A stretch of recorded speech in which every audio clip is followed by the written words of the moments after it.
there's some things going on in his life right now. So he said it would take about a month for him to just organize that before he could start playing. So Yeah, no problem. As I mentioned many times, life comes first.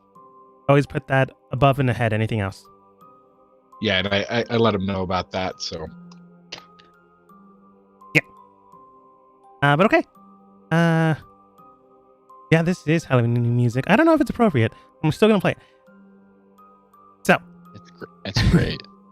as your team ventures forwards into the next stage of, well, their adventure, you manage to get into the Great Wild Forest, a very secluded and isolated place, filled with very other secluded and isolated places. When you manage to get here, you manage to get to the the awning, or the... Oh, right, it is the hangover in another name for it. You manage to arrive with Fauna's assistance, since she is... Well, you really don't know what she is. She is different, that's as much as you know. And, well, you manage to find a few people here. You manage to find a lost child crying for their mother. You manage to find a lost mother with 2 sentry guards looking for their child. You manage to find a giant ready to crush a family, and you manage to find someone on their last legs just ready to go. But in the end, you did find, hovering above, a Genasi man, you believe, based off of the hair color, surrounded by sentry guards of the Knights of Isle, the kingdom that you currently reside in. With no other context clues, and that the best guess, you decided to jump inside beforehand. Oh wait, sorry. You decided to jump in. But we're gonna wind up back a little bit. Nikolai decided to wreck on some few things and decided to throw his trail mix inside of that bubble. I'm gonna allow other people, if they want to do something not about that, but do some other things. You're able to do that before jumping in. Cool. So if anyone wants to help any of the other bubbles, you're more than welcome to, or make them worse. Evil character. So we can affect. So essentially, within the bubbles, we can affect them however we need to. But we can't. But once from that, sorry, in the moment that we see. But if we were to look back, we don't know how much time would go between it, and we don't know the time difference between the two. Correct? That is correct. At this moment in time, they are in these time frames, and Fauna has stated that once we leave this area and once no observation is being perceived, it will continue on their own time frames. These people might have just happened right here and right now, or it might have happened a while ago. You're not necessarily sure, but you can tell that each bubble is a different time rate. It could be faster once you stop observing it. It could be slower. It could go backwards, or it could go zigzag. You're not entirely sure. And Fauna doesn't have perfect memory, so she doesn't have exact clues to give you. Oh, Dogma had the worst idea ever.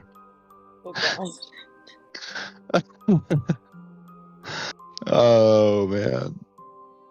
I don't know if I would. Okay, well, one, my concern is that if I have the dragon or the black egg on my person, am I gonna be able to attack if I have the dragon egg and I'm holding it? What am I doing with this egg?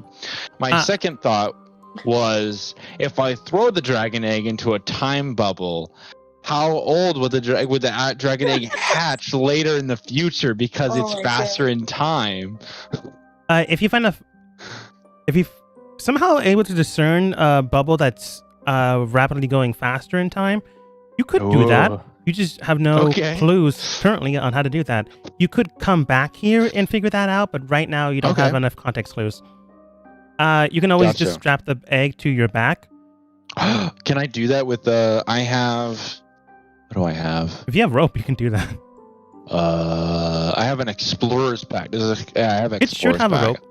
Yeah, I'll use some rope from that, and then make a little I'll probably mix I'll put a satchel bag, and then wrap it up and just tie it to my back.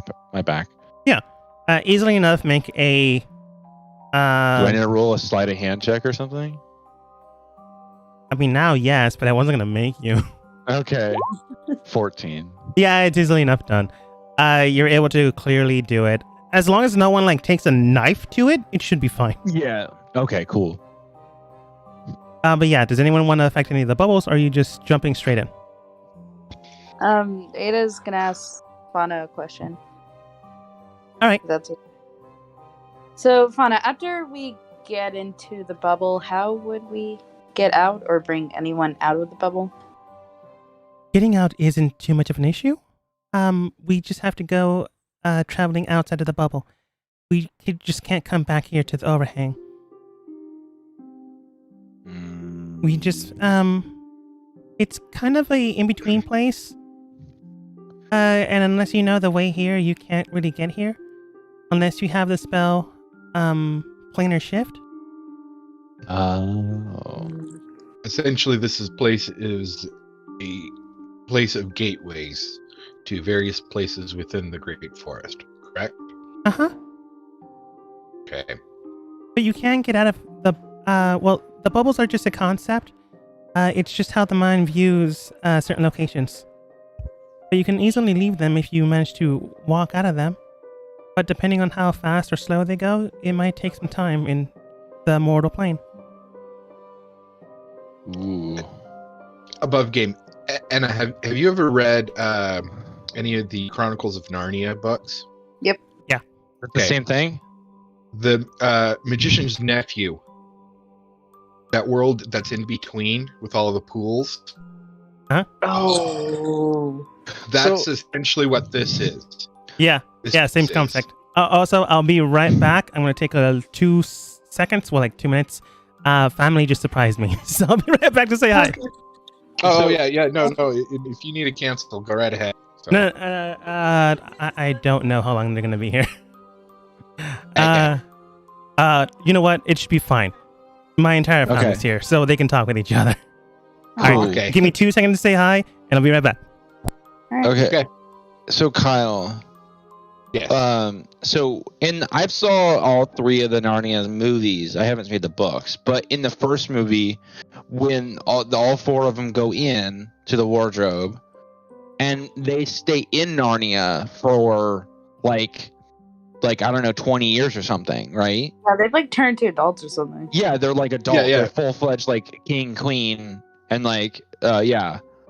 And then they leave the wardrobe, and it's been seconds or minutes. Yeah. It's not quite like this. That. Okay, I'm back. It's because the wardrobe is more of a portal in between the 2 places. Yeah. Because the Magician's Nephew actually takes, even though it was written later on, it was, I think I can't remember which time it was written, but it actually takes place first in chronological order. Yeah. And there's how they first get into Narnia is they get in through some rings that this the main character's uncle made. And they basically went to this realm where it had a bunch of pools, and each one of these pools was a portal into another world. Yeah. Okay. Basically the same concept. And so same concept, but instead of going to different worlds, they're all located within the Great Forest for the most part, as far as we know. And this is kind of a in-between place that you can enter if you have the capabilities of entering, and then you can also leave. Gotcha. Yeah. Okay. Also, I'm really glad my mic has a very good filter. Ah. Yeah. You'll probably hear some things, probably a little bit of Spanish, but it should be fine. Ooh. So I want to retcon one more thing. Yeah. Okay. So I'm going to move my character because I need to line this up. Okay, so if I stand right here, right? Yes. And I do this. And I'm shooting it at the ogre. Yeah. Yeah.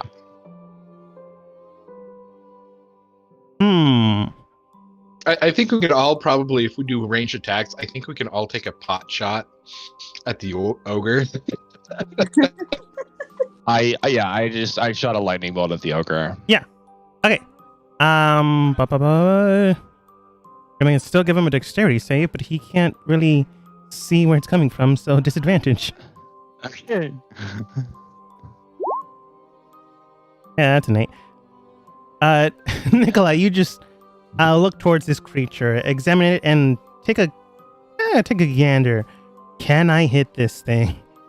Without really thinking too much about it, you decide, let's try it, and immediately shoot a lightning bolt directly towards it.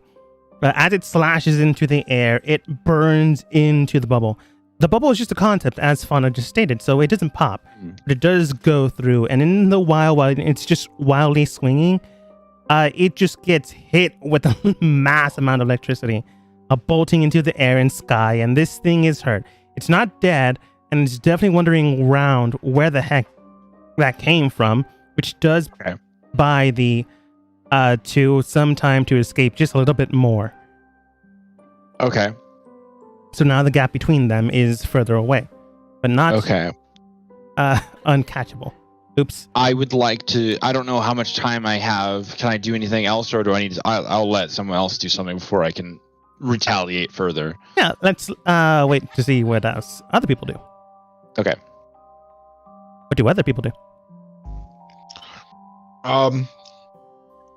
Dust will get the location of where the bubble is with the boy, Smith and his mom, from Fauna, and then he'll actually shoot a crossbow bolt into the one with the mom who's looking for her son, thinking those two bubbles are connected potentially, with a note that essentially says, "This might help. He might be here, but not positive." Yeah, just kind of give it a little bit of hope. And I think about that time that Nikolai shot that, he would see that, and Dust would fire in 2 Eldritch Blasts at the ogre too. Oh, nice. At the other two? The goblin one, I'm assuming, or just again at the giant? Giant, at the giant. Sorry, I thought it was an ogre. It was an ogre. This one? I named it a giant because all that matters, it was a big fighting thing. We don't know. We can't see it. We can't tell. Yeah. But getting over to the area, Fauna does tell you that the boy is found in the east side of the forest, and the mother close to the middle, which isn't impossible to get there. Giving her a little bit of hope, you shoot an arrow with a note tied to it. Once again, when you do that, 2 guards that were with her pan around to see where the heck that shot came from, because it appeared it came out of nowhere. But eventually they do read it, and you can tell that they're heading east after the note was delivered. You're not sure how that'll work, but there is a chance. Yeah, that's all I'm trying to give him. Yeah, when you head over towards where Nikolai is, you see him shoot a lightning bolt, and you shoot 2 Eldritch Blasts in the same direction. Go ahead and shoot. Okay. Oh, well, the 9 unfortunately doesn't hit, but again, I have no idea how you can't have advantage because he can't see you. Oh yeah. So 27 does hit and 28 does.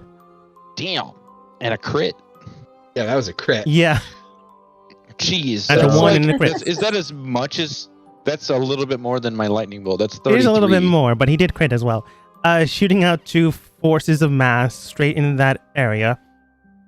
The giant begins to swing up once more, and while he swings up, 1 bolt just bursts and cracks his wrist while holding the weapon, and the other one just pot shots him in the face, causing his jaw to more or less go to the right. It's not pretty. He's still alive, thankfully for him, but he is heavily hurt, surprisingly. He's not doing great, but he is still alive. Right now, I'm going to roll for wisdom check. Oh. Because he is either going to give up on these two or continue on, because he either needs to find whoever is attacking him or not. And this guy has a -2 to wisdom. Okay, so. I'm planning on using a bend luck. I mean, I don't know if do I need to know you can do so after the creature rolls or before any effects. Okay, yeah. I'm not going to give you the number, but you do what you feel you need to do. Okay, I'm going to roll bend luck on it just in case. Okay. So it's a -1, yeah. All right. It's a -2. He's not smart or wise, so that's an 8 total. Okay. Cool. He begins to, instead of continuing to attack these two, move north, south, east, west, eastward as well. Closer to a forest area where it's canopied, thinking, oh, this is where they're attacking from, not the sky. But you did manage to save those two for now. Who knows what'll happen after you leave? Can I still see the ogre or not? He is still viewable by your concept, but he is not viewable by theirs. He's too far away at this point. He's in the forest. Can I see him? Yeah. He's still within the parameters of the bubble, so you can still see him. Let me do a perception check first. I want to see how hurt he is. Is it a 7? Yeah. He does look hurt, and a couple of shots, very big ones, will be able to take him down.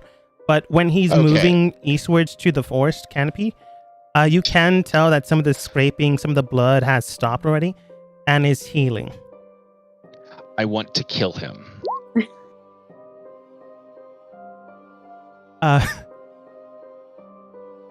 Okay, what kind of attack is this?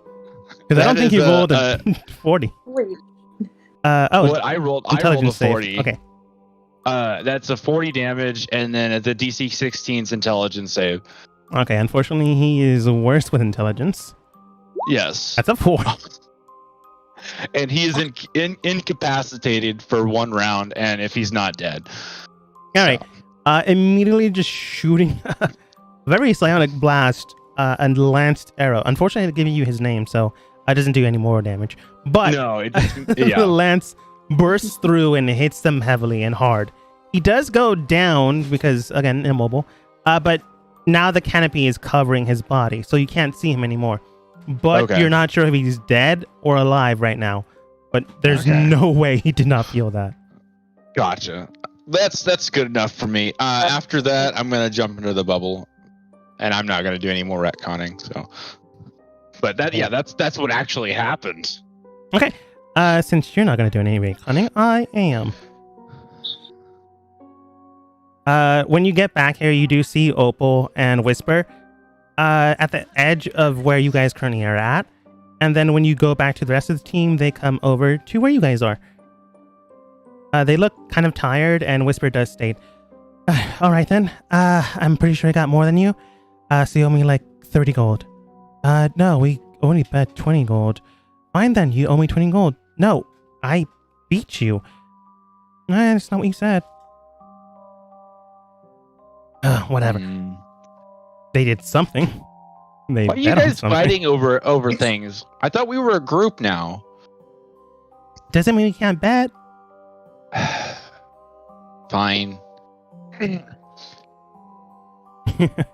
taking it they found a bubble similar to that with a bunch of like villains, and they were just like, "Ooh, let's see how many we could pot shot." Yeah. At least they're getting to know each other somehow. Yeah. I mean, That's just kind of above game. Yeah. To go back a little bit, one of them was like a horde of goblins attacking this woman, ready to basically kill her. So they just shot that entire group to see how many they could get. Wow. Who knows I totally if they forgot saved about her, that group. but they still did it. But as you jump into the other side, unless Ada, you want to do something? Whoa. Okay. As you jump into the other side, to you, this is how it would appear. You jump in, and a weird vortex opens up in front of you. You manage to sink down and land quite well. Surprisingly enough, you're not hurt, even after technically you would have fallen 30 feet. The space anomaly allows you to adjust just fine, as if you were on the ground already. So no falling damage. Hooray! The other problem, though, is you just came out of nowhere. Wow. So Walter, a nice, healthy-looking man about this age range of 25 to maybe 28, is giving a rousing speech to his men and his wards. Well, not wards, technically his employees. So when he is about to say, and thus, he looks towards you guys and he goes, to his team, take 5, and then looks towards you. Can I help you with something? Hi, how's it going? What sorry, did we interrupt something? Dust will kind of crick his neck just about. Oh, that's an interesting way of travel. Yes, we are the group Hope's Contract. We're here to. Never was fond of that name, but it's still good. Yeah. Above game, would we know what his name is besides Walter? You would know his name, which would be Walter.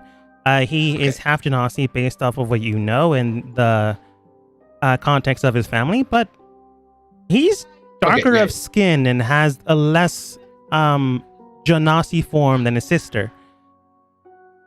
You never asked, but yeah, I'm gonna roll it back a little bit of time when you guys were in the campfire. Whisper does state. All right then. Here's who we're looking for. His name is Walter. He's a paladin knight of Sol. Basically sun god, all that stuff. He fights with the military and he has his own team and faction. Right now he's on leave. Well, was supposed to be on leave to go visit family in Hythe, and then the whole sundering and him disappearing happened. He is the firstborn to the royal lineage. However, he's not the current king's by birth son. Unfortunately, his father died a little while ago, and his mother remarried with another king. However, this is a patriarchal society, so he became king. But Walter still is of royal blood, so they might look a little bit different. Just keep that in mind. But he is still half Genasi, so he still has the whole cardinal blue hair and the cerulean blue eyes. Truth be told, above game, I actually attributed it to the king having multiple wives, because he had many wives, but each one of them had been killed off, except for, I think, possibly his current one. He did have multiple wives. Unfortunately, well, I suppose if you're the king, maybe not unfortunately, courtesans and mistresses are a thing in medieval times. He has sired other kids. It's just Walter's the oldest, and from the matriarchal society, not matriarchal society, from the queen's lineage. Okay. That's true heir to the throne. Okay. But yeah. Anyways. Half brother. Okay. Anyways, getting back. Dust is just like rubbing his neck as well. We're here for you, Prince Walter. All right. Look, I know I was supposed to be there not that long ago, but we've only been kind of stuck in this forest about 3 days. So I do thank you for exploring 3 days. For me. Try 3 months. Say what now? Wow, you put that casually in there. Yeah, it's been 3 months outside of the forest since you have entered in, and there's a lot of people who are very worried about. Dust. We have to get out of here now, like very fast. Can we just get out of here and then we'll explain all this after? That means if we stay a night in here, that's 1 month of my deadline. Oh. So true. Walter does state, unfortunately, we have gotten lost for quite some time. Again, I don't think 3 months, but 3 days. So unless you know the foliage around here, we will have to just basically go what direction and see if we can get out that way. It's the easiest way to get out of the forest, is what Lieutenant Weiss told me. So, I don't know if you're familiar with the Feywilds at all, but we have a guide, and her name is Fauna, and she knows this place like the back of her hand, and I feel like you should trust her more than anyone else that you're with. I don't know about that. Lieutenant Weiss is a trustworthy friend, family friend, ally. I don't know, Miss Fauna, was it? Who you're speaking of? He looks towards the lieutenant. And Mr. Lieutenant, your name is? Sorry? Weiss. And you know the Feywilds? Like, you have been there for how long? I know how to get out of the forest. Is that what you mean? But we're not in the Feywilds. No, but this is part of the Feywilds. This is part of Isle. No, but this forest is linked to the Feywilds. It's affected by the Feywilds. It is still not part of the Feywilds. Go ahead and roll. Actually, it does continue, because you might give Nikolai advantage. Oh. Yeah. This forest is affected by the Feywilds. And we need someone to guide us who knows how to guide us through this forest. Yeah, we are not questioning your loyalty, Lieutenant Weiss, nor your knowledge. But we do need to get out of here as quickly as possible. And the best bet would be to follow the member of our party, Fauna. Yeah, that's advantage. Nikolai, go ahead and roll persuasion. Persuasion with advantage. Let's go. Double 16. Damn, that was low. I don't have it. Yeah. That is low for you. For you, it is low. But it's a pretty good number, though. I mean, I don't like it. Tides of Chaos? I don't like it. No, I don't have Tides of Chaos. I used it already. Yeah. 17. Yep. Lieutenant Weiss. Wait. Oh, crap. I forgot. If you're going to let me use guidance, can you let me use guidance? Sure. Sweet. That's another D4. And that's another You just turn around, cast guidance upon yourself, and you felt a little bit better. You turn back around, and 18. Weiss does state, I suppose there's no harm in finding someone that knows the way around here, although it would make logical sense to go one direction and get out of this place as soon as possible. If you are saying, and judging by what your own circumstances state, this is part of the Feywild, then that might just ensnare us here. And I'd rather not waste more time. Yes, most definitely. Fauna? She comes forwards. All right, just let me go ahead and survey the area, and I should be able to find the quickest way out. Okay. She begins to survey without too much of an issue, taking like a minute more or less, but at the exact same time, you know that in here, outside of here, is moving super fast. So like a minute, yeah, it's not an issue. And then you think to yourself, how much is a minute? Are we wasting days? Weeks? Probably a week. Well,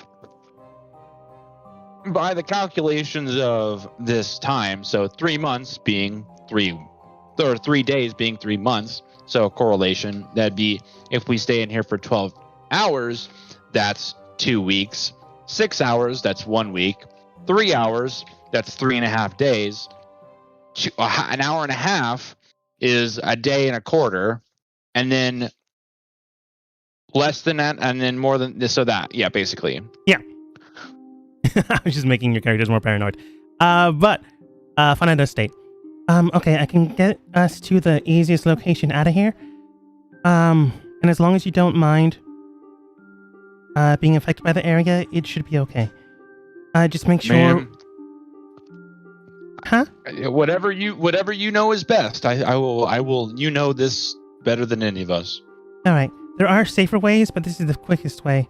And based off of what you fear, this might be the best parameters for you. But it is dangerous, so be careful. I see. Okay. Well, lead the way. All right. She begins to lead away, and Walter behind him does state to his minstrel and his knights. Knights move forwards, advancing with Miss Fauna to make sure you keep her safe. If she is our guard, if she is our guide, she is the most important person out of all of us here, including myself. The knights listen and move forwards, and then he looks towards the employee to his north. Jackie, why don't you play us a bit of music to help us calm our nerves? If what they're saying is true and we've been here for 3 months, it's a little daunting to think what's happening out there. You missed the convergence. Sorry. Unfortunate, but let's just get out of here and think about what is to happen next. Yes. Indeed. You begin to follow Fauna with a quick pace, and I want everyone to go ahead and roll athletics. Oh. My worst skill. No. Oh, gosh darn, I'm logged out of my account. Hold on. No problem. That's a nat 2. That's a... Yeah. Oh. Yeah. Oh, damn. Did I fall into something? Oh my god. Oh my god. Holy cow. Oh! Oh no. Today's gonna be a horrible day. Today's gonna be great. This is gonna be great.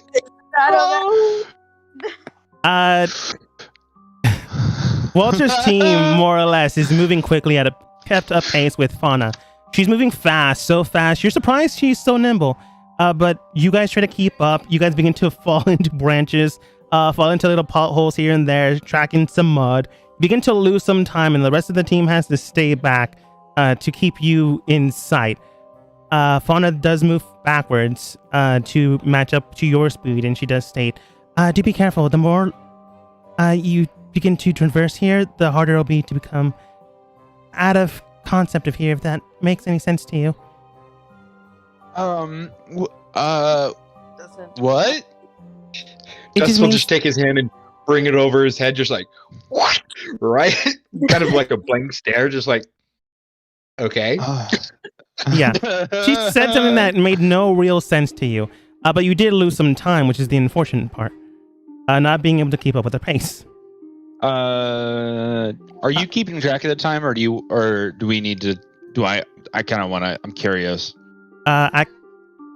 You can be curious if you want, but I am keeping track of the time. And the more things is Nikolai able to perceive time passing, or do I not know how much time is passing? What's your passive perception check? A score. Like 11. I know 8 is pretty big, but Dust, what's yours? Mine's 11. Okay. What about you, Dust? Sorry, my brother's asking me a question right now, so No problem. Give me a minute. Ada, what's yours? 13. Wait, no. It would be 18. I forgot to change it. Oh. Yeah. Ada, as you look into the sky, you can tell that there is no perceptual change of the sun. Because when you look up into the sky, you don't see the sun. You see a multitude of stars, so close as if they are peering into your heart. So close that they emanate light in a flat tone. No shadows can be seen, no visions obscured. Just a simple blanket of light. Bonnie, do you see anything? How long has it been? I'm confused. I have no idea. Yeah, that's comforting. In the mortal plane, yeah, telling how, like, the angle of the shadows, how the sun works. if this is part of the Feywild, you might not get, the sun. Ugh. Or in this case, you might get multiple suns. So what is the consequent or happenings of all of these rolls that we just did? How much time it takes you to get out? Oh, okay. Yay. Yeah. But once you get here to this area, she does state, all right, here we can't really go anywhere without with wearing metal. The concept of here is a biomolecular field. So if you have metal, it will connect these 2 points together and cause a variable society within your own body, if that makes sense. Oh. By the way, if any of that makes sense, it's not supposed to. Basically, if I don't, am I smart? I'm kind of smart. Basically, I would probably say that, so magnets or electricity or things that are metal don't like electricity, right? I'm pretty close, yeah. Okay. If anyone wants to test it, but I really wouldn't recommend it.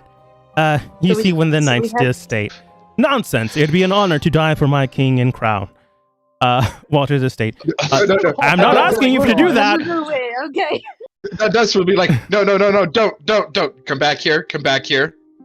Walter's doing the exact same thing. But when he gets in the middle of the river, you see the electrical spheres. Like, these look like lights just hovering to the sky. And then when he gets pretty close to them, you see them get closer. What away?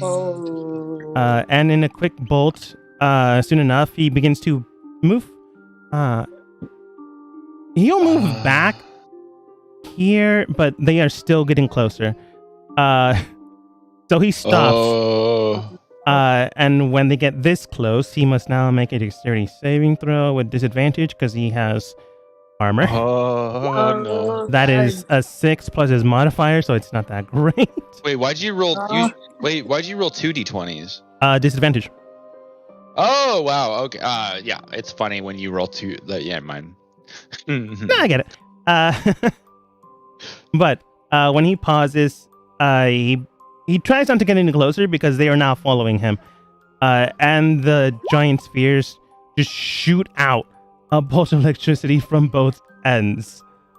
Crisscrossing and burning him inside of his own body. Holy... Okay. Fauna then throws out what looks like a whip at first glance, but then once Dust gets close, can see it as a vine, strapped with a whole lot of gnarled, not toothpicks, thorns. I don't know why I thought of toothpicks. Pushing him back, and the orbs just retreat back. Oh. Okay, no metal, got it. How does he look? He's almost dead. He only has 30 health. Okay. Dust will negate. Negate? How close do you have to be? Oh, as long as it's within kind of vision. Yeah. He's now pulled back to the rest of the team. Nikolai's gonna or Dust is gonna take. Yeah, take some of that damage away, because it was basically lightning damage, correct? Yeah. Okay. So 16. I'm gonna take 20 points of damage away from him. Oh, Jesus! Damn. Just kind of funnels it down into his lamp, and his lamp just will become really bright for a second and then just dim. Wow. Oh. Fauna, Look at you. honestly, nice. Most of his skin comes back to a natural tone. Everything working more or less upright. However, when the element goes into your lamp, it begins to fluctuate in a strange pattern. Red, blue, yellow, green. Okay. Just pick a number. From 1 through 4. We're gonna go 3. when the weird fluctuation of color changes within your lamp, it sticks to that weird vibrant yellow you know as electricity. That's it. What? That's interesting. Yeah. But Walter does just state, kind of breathing heavy. all right, like, bad idea. Rest of my nights, don't be dumb. Oh boy. But it does seem we can't really get through here with our items, or at the very least, not without a plan at hand. If only I had a... Oh, well, there's nothing to do about that, but... I don't mind losing my items so long as we can get through. Fauna, would putting those items in, say, a bag of holding negate this effect? Because bag of holding is kind of a dimensional place. The bag shouldn't have any electrical coils attached to it, so it should be fine. Okay. Then Dust turning to Walter. We do have 2 bags of holding that we could I remember. Carry your items. And what of carry yours? the metal items.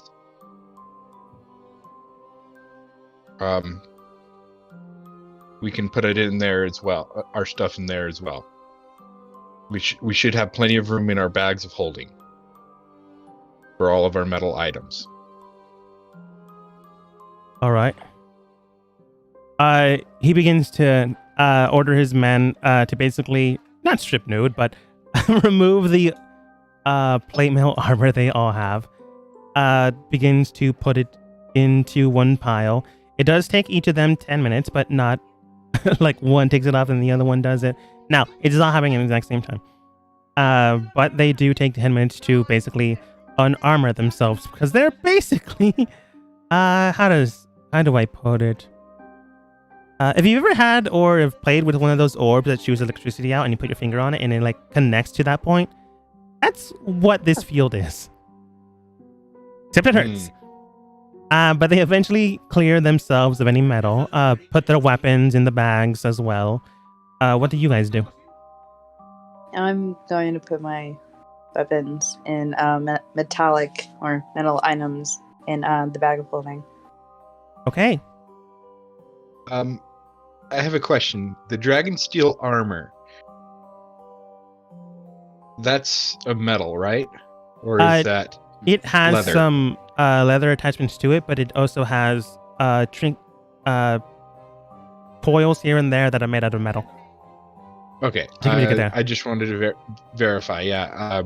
Dust would put all of his metal things in there. Yeah. In particular, his lamp. Whisper has studded leather, so she has to remove her armor too. In the mile it goes. Okay. Was my hands my hand's not metal, so I guess it's crystal. It's okay. Fine. But Ada, you do have a problem. It's the amulet, isn't it? It's the amulet. Oh no. What else am I wearing? Ada looks at Dust. Dust, can I talk with you for a moment? Yeah, Dust. Can we go to yeah. Thank you. We'll go off to the side. What's going on? My amulet is made out of metal. Shoot. Yeah. Should I mean, we're taking it off, but I don't know what to do. See if I can hear what they're saying. Perception. If only you have Ada's passive. This would be more passive. If you're actively doing it, they have a chance actively to... like, ooh, what are they saying? Yeah. Ada just clocks you, Nikolai, when you hear some of the conversation. You hear... Can I be sneaky? Roll stealth. You try to be sneaky, going around people, going around the knights that are currently... perception is too high. Putting their armor away when you're like hovering over them. You know, very cartoonish style. Ada just clocks you immediately, just looking at the two. So they just begin to whisper. So, Ada's going to continue talking to Dust, looking at Nikolai at the same time, just eyeing him. Yeah. So, what do I do?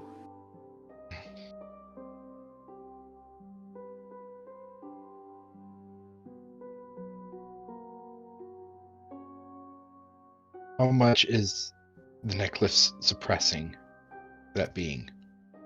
Can I make an insight check? Sure. Would that be an insight check? Yeah. Okay. Dust is pretty much just trying to figure out assess of whether or not we could risk just a couple minutes with her without the medallion. Your own consciousness is fighting against it, but your consciousness is, let's say there's a door, there's on one side that thing and the other side you. You're currently the one keeping that door at bay. The amulet itself is that door. Once you remove that, there is nothing barring that thing other than your own strength. So, Fauna, I got a question. She does look towards you. Yeah. Ada, basically 60% that thing, 40% you. I'll wait until you're done and then I'll ask it. Okay. Most of my, like half of it's me. The other half is the amulet that's holding it back. I want to do a roll. Okay, can you tell me what kind of roll? Yeah. No. So what Dust is thinking of doing is potentially making something very similar to the amulet, and kind of with the same symbol that Ada can hold. But he's not 100% sure if it will work because that is a religious item. So he would like to make a roll to see if that could potentially work.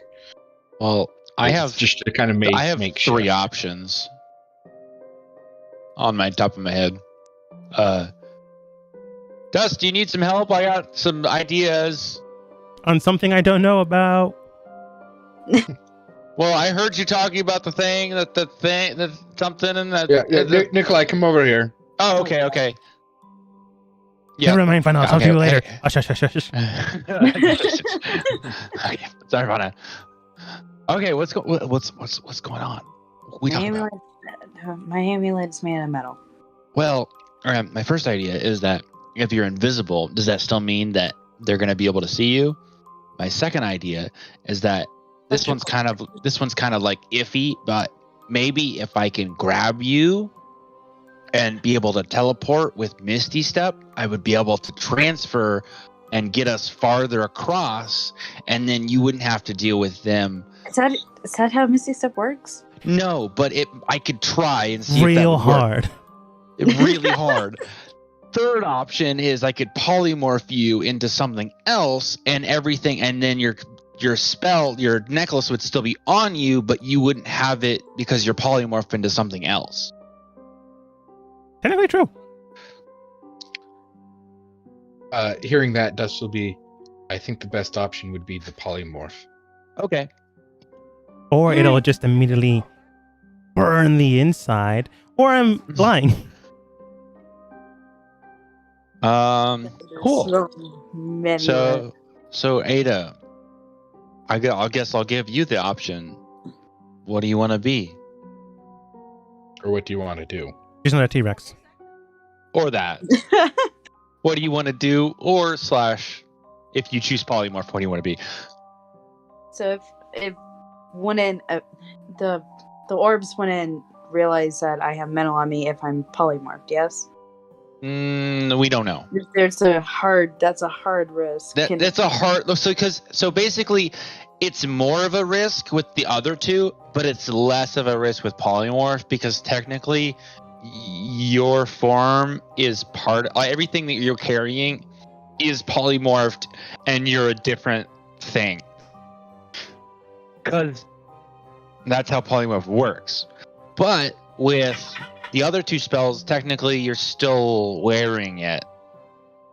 So They probably might see you easier. But polymorph, technically you're not wearing it anymore. I will tell you just for a fact, these things are like giant electrical orbs. They have no eyes. Yeah, they wouldn't be. They're essentially going in towards a certain item, correct? Metal. Yeah, they go towards metal. No.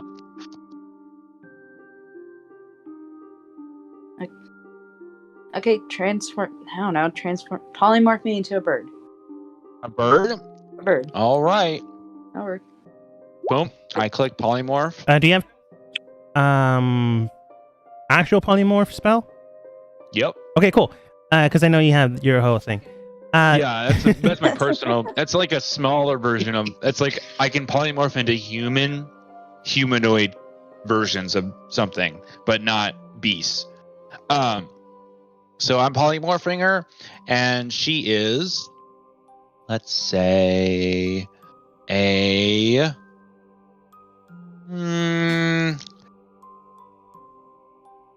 pelican. She is a pelican, but looks like maybe a falcon. Pelican. I was gonna say a giant eagle. That was my first choice, but a pelican's cool.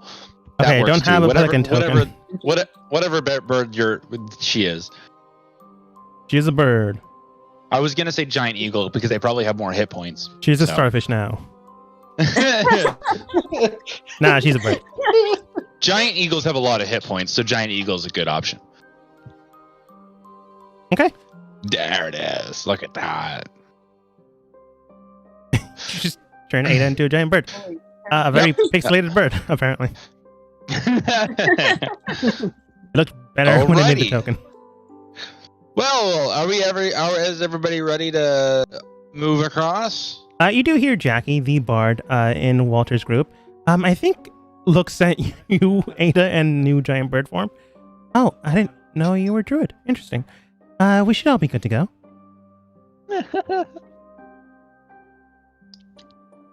At that, Cecil could just kind of rub his head a little bit. Yeah, okay, yeah, let's go. Nikolai travels along. Oh, following Fauna. Yeah, let's hurry through. I can't negate that much damage again. When the team follows, or at least says, "We're ready," she wastes no time and begins to bolt. Everyone go ahead and roll another athletics check. Yay. Oh, God. Come on. No, you have different stats now. Sorry. No, you'll be fine through this field. It's the next zone you're going through. I know, but she has an hour of being a falcon. Or what is she, a giant eagle? So let me look at a giant eagle. Athletic bonus is giant eagle 5e. It's a 5. What'd you roll? I already rolled. What'd you roll? I rolled a 20. Well, not a natural 20, but a 20. Would it be a 15? Oh yeah, I don't know. I don't. Yeah. Your strength modifier is +3, so that's an 18. Nice. Okay. Okay. And then that's a 9. And then there's everyone else.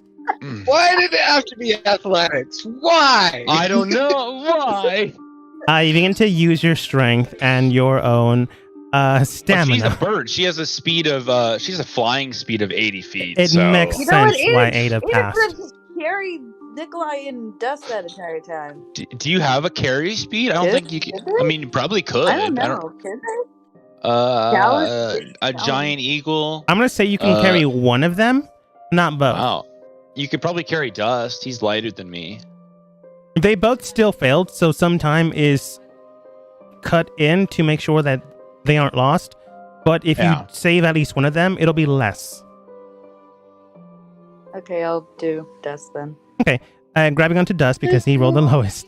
You begin to move faster, only having to keep up with Nikolai's pace. As you advance forwards into the next zone, you said an hour, so it's enough time that the eagle form is still there, unless you want to get rid of it. It's been a day already. I mean, are the orbs still present? The orbs in the next zone aren't. You cut through, go into the forest, and begin to follow along with Fauna. At that point in time, you rolled your athletics. Some people failed, others didn't. You went down, scraped with Dust to make some time back. Nice. But you are entering into another zone. Alright, she's gonna turn back to Yeah, normal. if it's been after an hour, yeah. It has not been an hour. That's what I'm asking. Oh, no, gotcha. We're gonna use that eagle I'm form gonna as much as keep possible. her an eagle as long as we can. Alright, let's keep it then. Okay. After another 10 minutes of basic sprinting, because, again, you don't want to spend too much time here. You get to another zone, but before you enter inside here, Fauna does warn you. All right, we're entering into the pollen zone. This will cause your effect about, how would she phrase it? We're entering into the pollen zone. Right now, this will cause your body's effect into various forms and cause you to reach a pinnacle state. So do be careful. Sorry, what did you say? Oh, it'll change your body.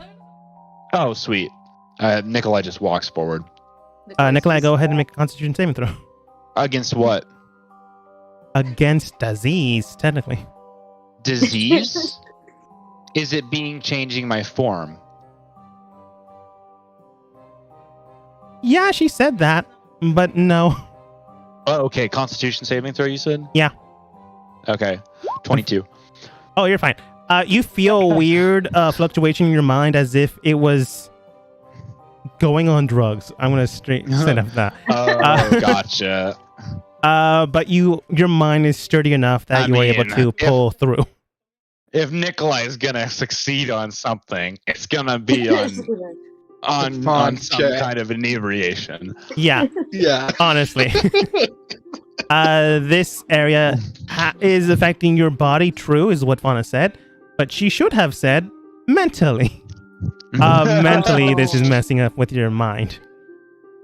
Do we all have to make Constitution saving throws then? As we continue? Yeah, as you continue on. Forward. Walter is fine. He has no issues with this.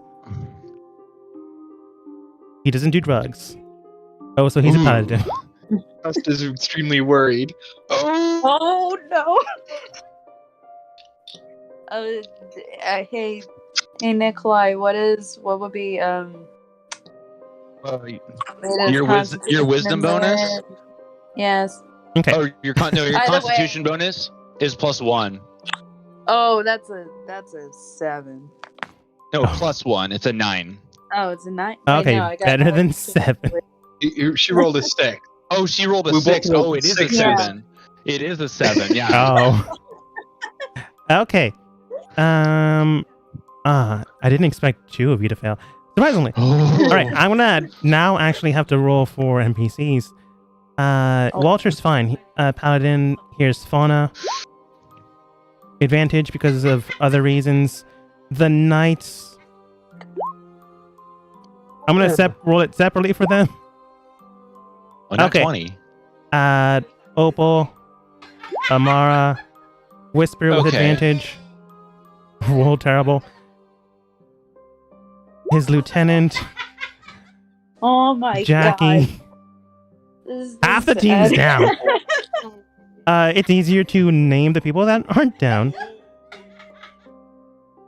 Okay, so now do I need to make so since I'm right of mind, do I need to make a check to see who isn't? You look behind yourself thinking, all right, I got this. Fauna warned me. Yeah, bodily danger. Immediately hit the bridge. Cool. I feel weird. Look behind yourself. You think, are they okay? And you see like half of them just dazed down on the ground flat.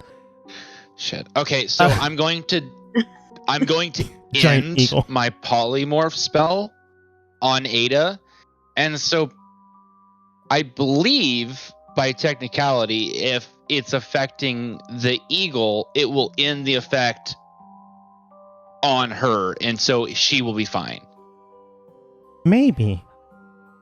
You begin to change or dispel your spell. As you do so, let's say you clap your hand or like, I don't know, point and click. Because I'm concentrating on it. Nikolai, I want you to go ahead and roll 1d100. Okay. Oh boy. Boop. Oh. 5. All right. What is that on your Wild Magic Surge chart? Oh, yay!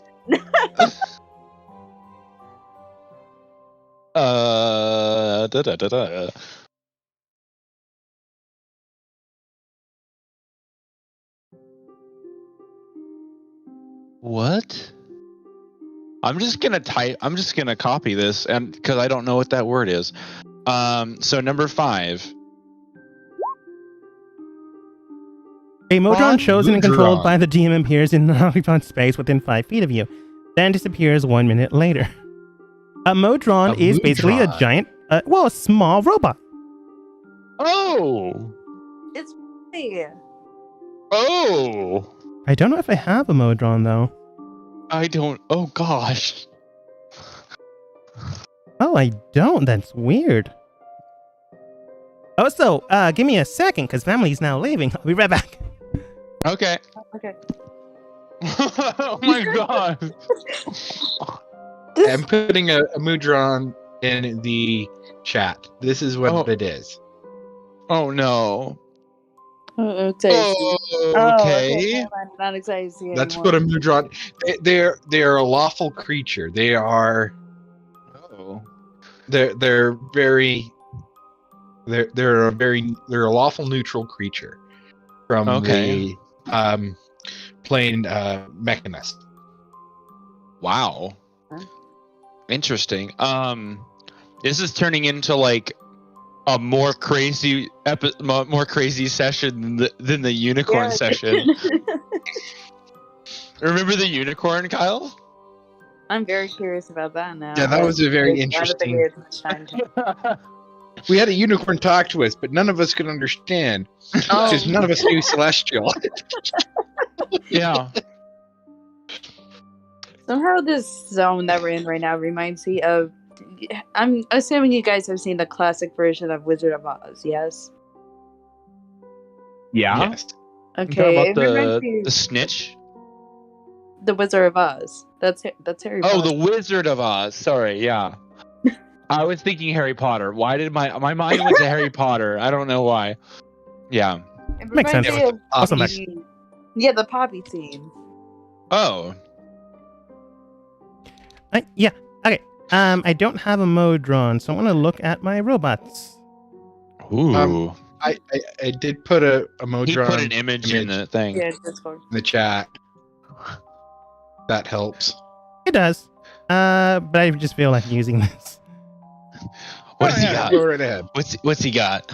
I suddenly realized after the fact that there was some things that we could have done, but because Nikolai just took off in it, it was just kind of like, oh yeah, no. Yeah. Yeah. Trying to move. Oh, I'm going to use this. It doesn't make sense by actual D&D context, but it's technically a robot. And like pops up in between you and Walter. Oh. Oh. Okay. You just see it look straight at you, looks at Walter, and looks towards you. Orders. Help the others. Corrupt. Sorry? Apology. What do you do? Corrupt. You can roll insight. Okay. Yeah. Either it's saying the others are corrupt or the order isn't, Oh, you're saying workable. corrupt, not correct. Okay. No. Yeah. Or maybe something along the lines of doesn't understand you. What is your purpose? Corrupt.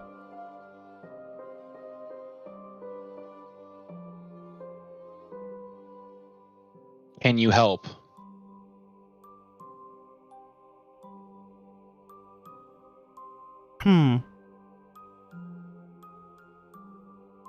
Yes. Will you help us? I'm going to stop saying corrupt because it feels weird. Invalid. What is valid? Invalid. Walter looks towards you. I don't know if this is familiar, but it does seem like half the team is down for the count. Ada depolymorphs and goes back to herself. I'm going to say, Ada, go ahead and roll the con save again. Oh, boy. You get your normal modifier now. Oh, oh my god. Nothing's changed. Yeah. Still looking back. And it looks like half the team is taken down. Can I roll an investigation on this robot? Sure. Damn. From what you can tell, it is a very small, ornate creature made out of metal. It does have like small little protruding wings on its back, but it doesn't have like you don't believe it can fly. It does have like small wheels indicating movement, but the way it seems to not understand your sentences. I want to know if it has a soul. Oh. I think I'm gonna Dust. Modrons are made basically to work around, but they can be killed. But in turn, they also are another one does take its place. That doesn't mean that they don't die. Do you know if Modrons have souls? I think they technically classify under a living creature. Yeah, they classify underneath living creature. It's just there's a set amount that there's always will be. Yeah. Like every so many years, they have basically a Mudron march, Great March, in which all the Mudrons leave Mechanus. Basically, it's a culling. Yeah. That nobody really understands, but like at least half of them just die, and they do have a soul. It's just depending on the level of the Mudron, what in the hierarchy will depend on how much of a personality they are. So if it's a simple one, it would be considered a simple soul. But if you go up a few ranks, if it's a one that's higher ranked, then it would have a more complex soul. Okay, that makes sense. I just needed that. You do believe it has a type of soul, one that could be used for your count. Technically. Okay. But at the exact same time, you also can tell that it doesn't seem to understand long sentences or sentences. Yeah. So like maybe one word commands might work. Think of a Mudron being more of a disposable soul in this case. Yeah. It's a disposable person. Peter. Unfortunately, that is what they're made to be. So I will say at this moment, sacrifice. Yeah. I mean, they're going to go away in a minute. But Walter does look towards you and goes, look, I'm not sure if this is familiar, but half of our team is down. Looks behind him. Ada turns back to herself and goes back down to the ground. I don't think we have the time. You need to do, or you do what you need to do. I'm going to get everyone that's still up to drag the rest of them. It is going to kill some of our time, but it's better them alive than staying here. They're not dead. They're just intoxicated. I roll my eyes like freaking non-magic people. He begins to talk with the... Wow, NPCs only. Okay. Man, that's nice. So how did it react when I said sacrifice? I would guess it would just say where. Me. You. Here. It technically you would do that. Very well. It takes out like a small dagger-like apparatus, but it honestly looks like a file and begins to like carve into itself. You believe it's about to sacrifice itself. I'll take in a reaction, or whatever action, I'm going to take out my book and just be ready. All right. It basically goes into the circuitry where it cuts off its main line. More or less the wires that it's keeping together, and like guts through them. All the while, you do see the blinking eyes of itself, like, shut off. This is not really something that is heavily conscious, but it is conscious. So it does have a soul. So when it goes off, you do see like a variant form of its soul, like come out and begin to disappear. Okay. You get out your book, and that soul begins to intertwine inside of the pages, flapping through until the entire soul is shut in. Cool. Wow, that was interesting. Didn't expect to do that today. Just above game. That would probably be worth 1 at most. Yeah, I figured. I mean, it's something, so... Modrons are basically robots that are disposable. Yeah, even their god Primus, he's essentially a Moonon as well, and he's replaceable. Wow. Yeah. Okay. So that's how that's just how they work. They're very replaceable. When one dies, the one that's weaker than that just upgrades and takes their spot. Yeah. All the while, you can tell Walter is more or less making a rope train with everyone's bodies, putting in between them mobile individuals. When he finally gets through with that, like 10 minutes later, Nikolai eventually moves forwards. The little robot, between that time, its body does disappear. Because it's going back to wherever it came from. The body did. Oh, darn it. I wanted to investigate and see if I could salvage anything before it disappeared. Then disappears 1 minute later. I can't salvage it now, so never mind. Okay. If you did, it would have disappeared. Oh, okay. Gotcha. According to the word of this. Yeah. Okay. Yeah. But he does make a basically rope train because not everyone's strong enough to carry a body or multiple bodies. Yeah. So he does state, all right then. We basically made a rope train to make sure everyone gets out of here as soon as possible. Nikolai, we do need your assistance with this. Ada is currently the one tying up Dust. Too fine. Heavy. Who's not awake and who's awake? Everyone in green is awake because it was easier to do that instead of not awake. Nikolai, you're also awake, but you're an NPC. Sorry, you're not an NPC, so I didn't give you one. Okay, I'm gonna go. Wait, Ada. Oh, wait. So Ada and everyone is green is awake. Okay. Didn't Ada fail her save again?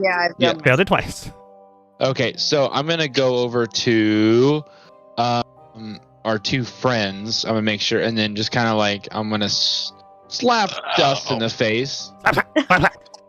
Dust, while you're more or less out of it, you haven't been asleep. In fact, when you entered in this zone, everyone tried to catch up to Nikolai. Everyone was hit with a weird, vibrant hue. When you were hit by it, you felt your mind warp, as if you immediately went unconscious due to too much drinking. But when you woke up your eyes, honestly, in real time, 2 seconds later, you saw the sky, you saw the entire thing just in a vast void of nothingness. You see little permeating sparkles of light and glitter roaming around. You're not sure how much time passed, but maybe a few seconds later, you do feel a sharp pain on your cheeks. However, nothing seems to happen. As the sparkling lights around you get closer to your face, you feel as if you're calm, nurtured, and you don't want to leave. Ada, you also feel this way, but no one slapped you. Nikolai, back into the more or less real plane. Slap, slap, slap, slap. It doesn't seem to be working. Pain. Okay. Fauna does state after maybe like a minute of slapping. Yes. Hi, Fauna. Probably less than that. I'm glad you're doing well. I'm glad you're awake. Thank you. Yeah. Like I said before, it changes your body. We need to get out of here as soon as possible. There are 2 routes out. One will be both of them are about the same safe. But one does lead to make sure that your body is restored, but it takes more time. if we go that way. Fauna, do you have any magic? I have some, but nothing that can help this. Can you create wind or any kind of like thing that can guard us from inhaling anything? No, once we're here and you're either affected or not, we should be fine. Oh, okay. Well, I guess. Yeah. Okay. Yeah. Here. Just take that. I'll just touch her on the arm or whatever just to make sure that she has an extra roll. You poke her on the left shoulder. Cast guidance. She does state, Yep. All right then. Should we go and make sure their body is restored, or should we get out of here? And hopefully maybe find someone that can cast Greater Restoration. I guess. Yeah, that'd be good. Nikolai, it's up to you. Do you go to the fountain she talked about or told you about to get the bodies restored, which will take more time? Or do you go out of this entire forest, which would be back to your horses, and the shortest amount of time? Above game. Is it? No, not above game. No, we're doing this now. No. Going to the fountain. That's what's going on. Oh. Because Nikolai cares about people. Okay. Yeah. No. We're the horses. I'm sorry, Kyle, but we're going to the fountain. No. I just kind of want a clarification. Yeah. Is the bubble for a certain region, or is it for the entire forest? It's for a certain region. Okay.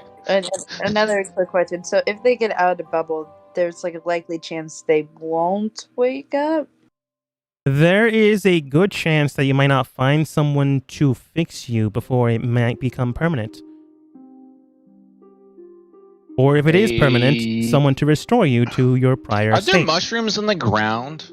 Some here and there. Oh, cool. Actually, on the way, I'm gonna see if I can pick some mushrooms. Go ahead and roll animal handling. Animal handling? Yeah. The walkie-talkie. 11? You pick up a few mushrooms here and there. You find a blue one, a red one, a green one. You pick up another blue one that's about a good palm sized, and immediately the thing just bites into you heavily and hard. On my gem hand or my regular hand? We're gonna retcon this. Nikolai, were you just lazily picking things up? Or were you going, think, gem hand, pick up?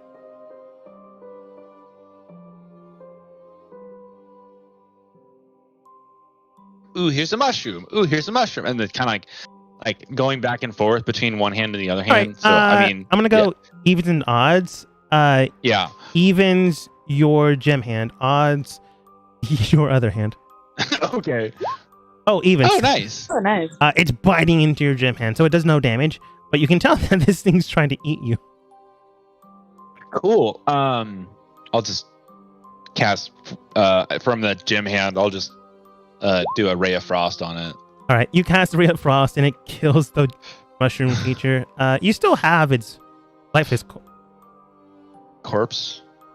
Yeah. Okay. Nikolai, you then feel a shimmering shine in your satchel. You believe you collected one more soul. Oh, cool! Sweet, a mushroom soul. This place is great. I should stay here longer. Honestly, only be worth maybe 1/64th. But I'll give you another soul. Okay. I'll give you another soul. That's fine. I'll put mushroom soul. Yeah. Maybe I shouldn't stay here longer. It's just that I don't really care about these souls. Yeah, you're not sure which mushrooms are real, which ones are animals, which ones are people. It doesn't feel like I should stay here longer because by me probably just doing that, it was like half of a day. No, you were doing this along the way. But you guys begin to like traveling. Yeah, you begin to stretch outwards towards the fountain. Fauna does state, we'll reach the fountain, and this is outside of the bubble. But once we get there, we need to run as fast as we can. Since you guys are carrying bodies, Nikolai, go ahead and roll athletics with disadvantage. Can I cast? Okay. Here's fudge. Okay, but do I have you mean just roll, or can I do anything before? You can do other things before. That's perfectly fine. Okay, I have two things I want to do so both of them will require an action. So one, I want to use my meta magic, and then take one of my get rid of one of my first level spells, so I can get 3 meta magic points or sorcery points, and then I'm going to twin haste on me and Fauna. Okay, I'll make it a flat roll for that. And let me put twin on that. Because you and Fauna might be faster, but unfortunately, you're still carrying dead weight. Yeah, so it's a flat roll. But now I'm out of sorcery points. Oh, okay. Flat roll. Oh, it's not terrible. It's not terrible. Okay. Better than a 6 and an 8. You begin to rush with the rest of the gang, and you can tell that everyone else is picking up pace. You are slowed down by a tad, but not so much that it is encumbering. But you are going out of your way, unfortunately.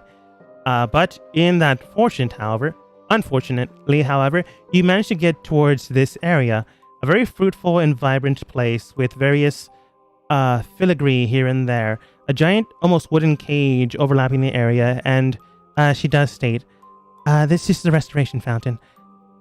Anyone that gets dipped inside will have their body back to the place they were, and will be able to keep their memories. Okay, I guess we'll start with Ada. Okay. She begins to untie everyone. The one guard that is awake begins to lift her up there. And I'll help. Yeah, assisted by Nikolai. Yeah.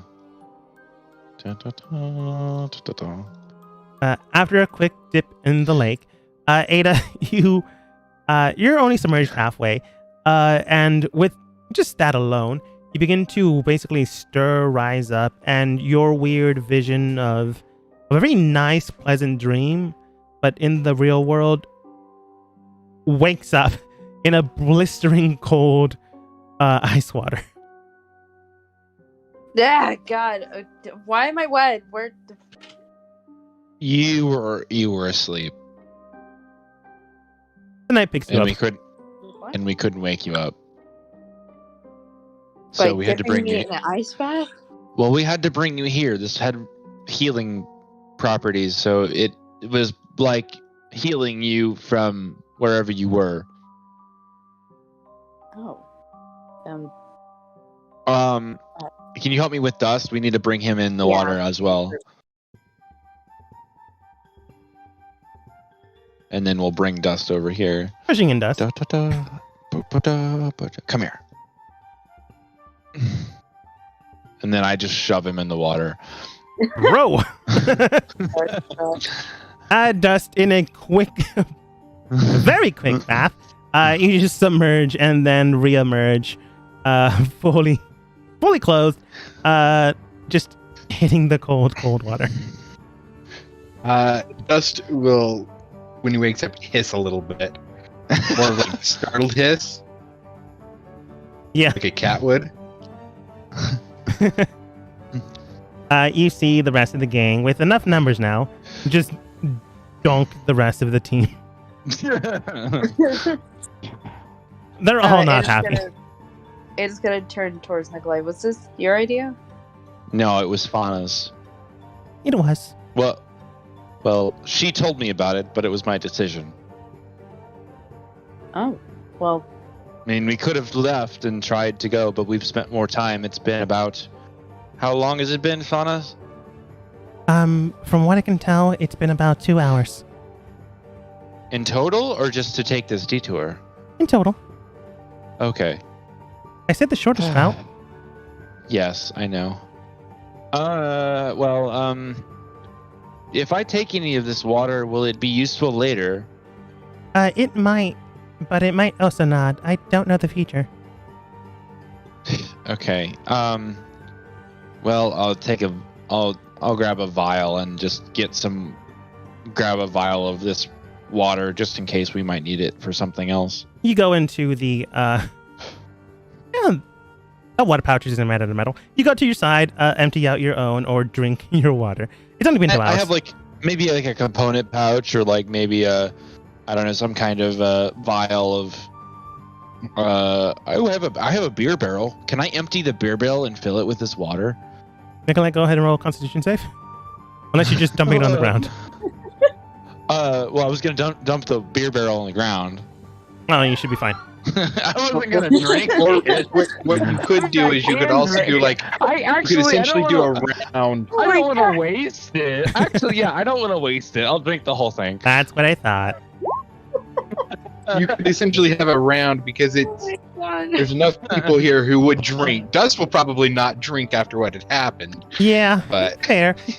Nikolai, unfortunately, it's not the very, very good stuff. You are a little buzzed, but okay, not plastered. Okay, well, I mean, I have a barrel of healing water. Maybe. Go ahead and write down Fey water. Yeah, like a Fey. Yeah, Fey water barrel. I have a barrel, which is a Fey I water don't know barrel. how much that is. Yeah, a pretty good amount. Fauna does state, cool. Okay. Thankfully enough, this was outside of the Feywild Forest, or else we'd be stuck there forever. All right. We should get going. Okay. Yeah. Let's get back. Sounds good. Let's go. But first, let's. Fauna, do you think it would be wise to get out all of our gear again? We can, but it'll take more time. The time it takes to put on armor is about 10 minutes. We've already tracked down 2. I think it'd be better. Let's just better. If we run into a scuffle, I think it'd be better if we have our armor on. You know what I mean? Yeah, I'm agreed, but it being 10 minutes, so let's just get out weapons. That was a lot of. So we'll essentially just pull out the weapons. That way we're ready to go in case, but not necessarily don armor. Yeah. So. All right. As you get on your gear, or at least have it on you, at least your sword and stuff like that, you begin to track out and move out of the way. Go ahead. I'm going to get rid of 2 of my 2nd level spells and change them for sorcery points. Okay. As you begin to do this, getting outside of this area, go ahead. Oh. Go ahead. Do you need me to roll? Oh, because I did do... Did I do any spells? Currently no. But I did haste. Did you mean was that... When I did that... That was thing after. Was that... After the Wild Magic Surge. So I still have Tides... So Tides of Chaos is back now. Yes. Okay, gotcha. But as you roll, trying to get out of here, Fauna did state, all right then, it's a breakneck pace to get out of here as fast as possible. It's just a straight shot out and we'll be back towards the horses. But we need to go as fast as possible or else you might get into trouble. All right? Go. And immediately sprints. Everyone go ahead and do one final athletics check. Oh, okay, we're going. Can I challenge you going to kind of do more of an acrobatic instead of like a straight up sprint, more of kind of dexterously moving around? I can cast haste on you if you want to. I'm going to say yes, because this is the last check. And you've been failing pretty badly. Can I cast haste on him? If you want. I'll cast haste on him.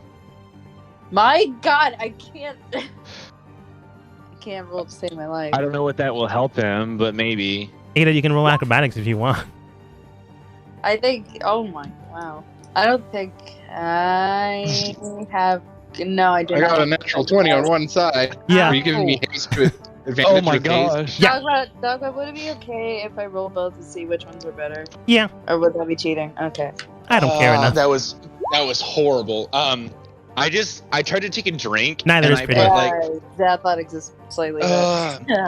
Yeah. Well, so you want me to roll strength or athletics? At this point, I'm allowing you to choose either. Yeah, acrobatics. Okay. Thankfully, I'm taking the median. I've been taking the median, by the way, this entire time. You've just been rolling pretty poorly. So, Ada, you're fine. Ada did not have advantage. Did Dusk get advantage because I gave him haste or not? He did. Okay. You begin to sprint alongside Fauna. It's very hard to keep up with her. She's very, very quick in this forest, but you manage to do just fine. Most of the rest of the team is moving forward, but most of them don't have their gear on because that stuff's heavy. They do take a sword here and there, but they're sprinting alongside you. Dust, in the meanwhile, is basically going through trees and moving as fast as possible. He's like a scout. I was thinking like a ninja. But yeah, like a scout. Sprinting through the forest, through the tops of the canopy. As soon as you do so, you do see Ada almost trip. You go down immediately, quickly, pick her up back on her feet, and then sprint along forwards. In the meantime, Dust, have you not? Sorry, I wanted to mention this because Dust is a tabaxi. Yeah, and don't you have the Dust? You don't have that. You have the ability where, as a tabaxi, once per turn, you can double your speed. Feline agility. Yeah, no, I haven't been using that just because I actually forgot about it. Because now, so that means when you're hasted, you can double your speed and then double your speed again. Yeah, but only for one turn. So it's but only for one turn. But that means what's your speed currently?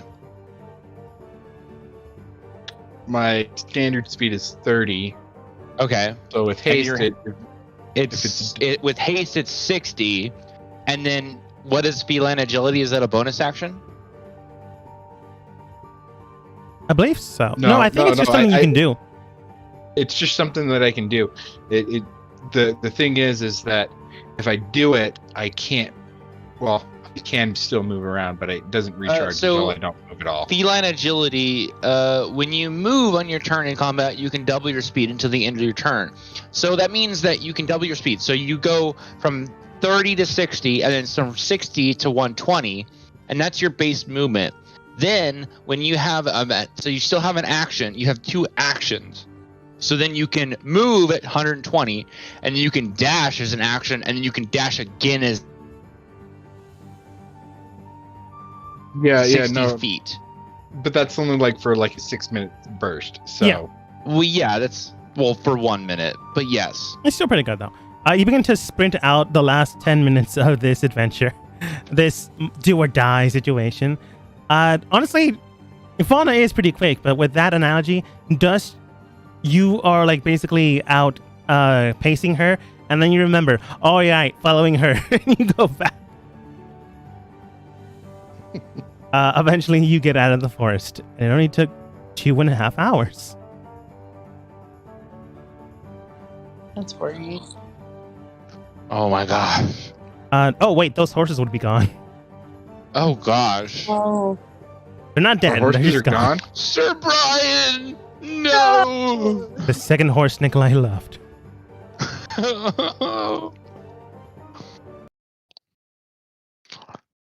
As you begin to sprint out of the forest, the rest of your team does manage to get here just fine. Fauna does look towards you, and does state, all right then, that shouldn't be too much of an issue now. It has been some time in this plane of existence though. Unfortunately. Okay. Walter does state, about how much time? The DM needs to get a calculator out, so give me 1 second. You should say a week. That'd be great. I would love that. Out of game, is Nikolai now going to get another horse, or do we have to find the Sir Brian? It's been a couple of days. I'm going to tell you that outright. Yeah. It's divided by, not multiply. I mean, I would be okay if you just said a week, because that'd be more fun. Mathematically, about 4.5 days. Yeah, a week. I have to have a week. I want to say a week then. Everyone's fine with it. She then states, all right, math is done. About a week. Oh, God, no. How much time do I have left? I don't know what that means.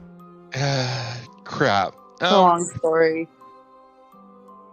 Yeah, the horses were there for about 2 days. I was thinking, 2 days until they actually needed to eat. So they just bolted after that. Well, they would return back to Isle, which is where you got them from. So if you go back there, you can get the horses. They're very well trained. But Walter does state, well, that's rather unfortunate.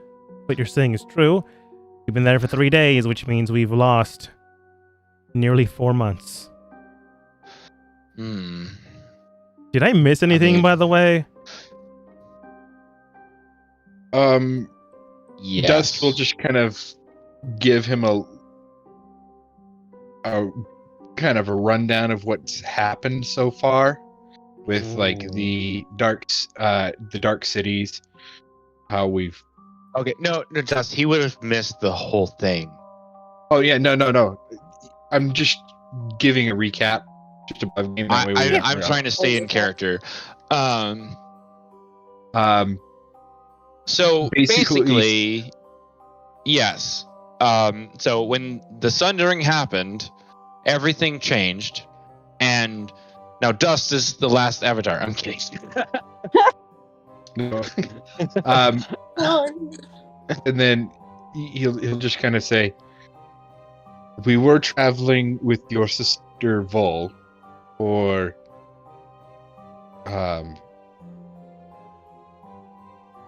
most of the 3 months, but without you being seen in those 3 months, we thought you were missing. We thought you were dead or missing or something had happened, but we never knew that you were lost in the forest. Neither did I, apparently. And there's a lot of problems going on right now throughout the kingdom, and all they could do is trust that you and your men would make it out safely on your own, because there's so many things going on right now that they couldn't send people to go look for you. In fact, they've even kept it quiet that you were missing. Oh my gosh. That means if he's been... I'm like, my brain is, I'm trying to understand this. So if you spent 12 days in there, then that would be a whole year that you spent in a forest. Oh my God, this is insane. Well, frightening to think about. Yeah. Lieutenant Weiss does come over towards, comes over to Fauna, and he does state, for the record, how long would it have taken us if we went through the forest the way we were going? About 1 more day for you, I think. So about 4 months total time here. Give or take, yes. Glad we met you all. Goes back. Walter does state, all right, that is honestly good to know. Thank you for helping out. I will see to it that you are well paid for your services. That being said, I do need to get back to the kingdom's capital.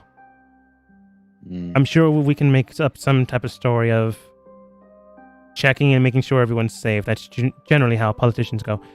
But as for you, I'd rather not backtrack you on your adventure. I plan to go back to Isle. And the king, queen, and General Tynes, as well as Vol, they all knew that we were coming here. So, outside of those individuals, not very many people knew that we were even coming here to look for you. That's very good. If that was evil, I could kill you outright and then say, "Oh, no one came for me. I saved myself." No. You think he's joking? Mention that. Oh yeah. He has no tone. Isn't just joking.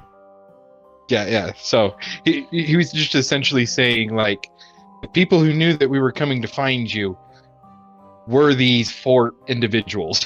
Yeah. And like, even though we'd go in there into the Great Forest, there was a lot of people knowing that we're going into the Great Forest. Those were the only really people that knew he was missing. Yes. Main reason is, if the main heir isn't there, or at least safeguarded, well, a lot of things would happen. If anyone's going against the king, the crown, they would try to usurp them or do something about that. And in a time of crisis, maybe not the best thing to do.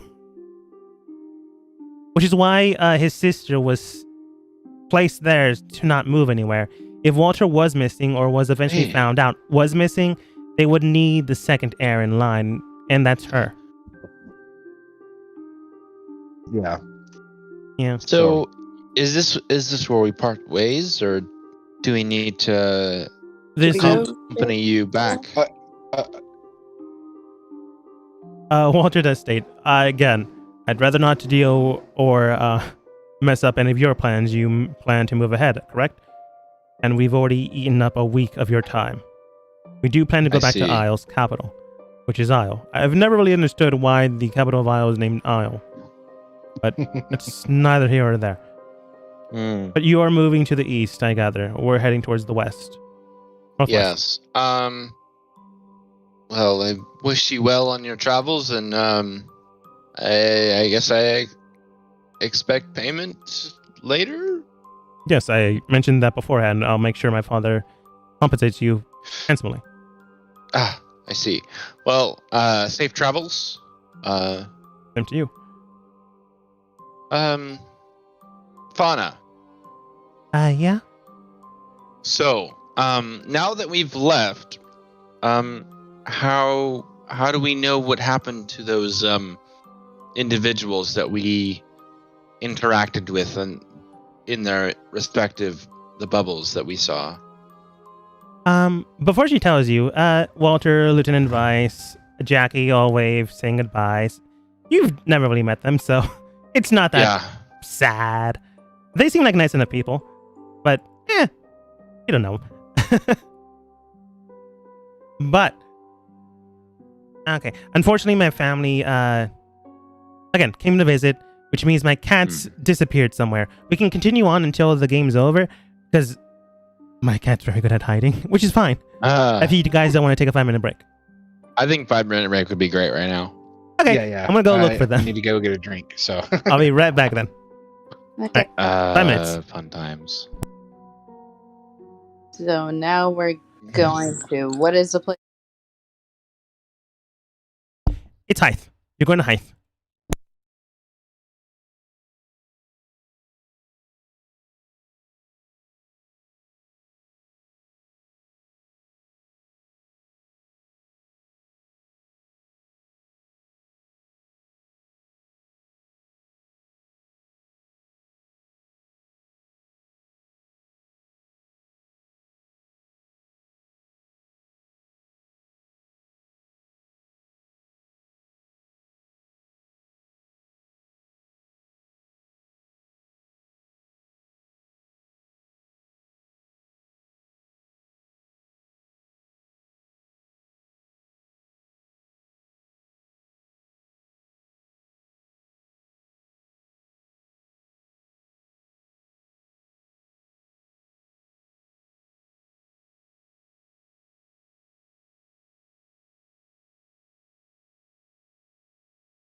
And I'm back.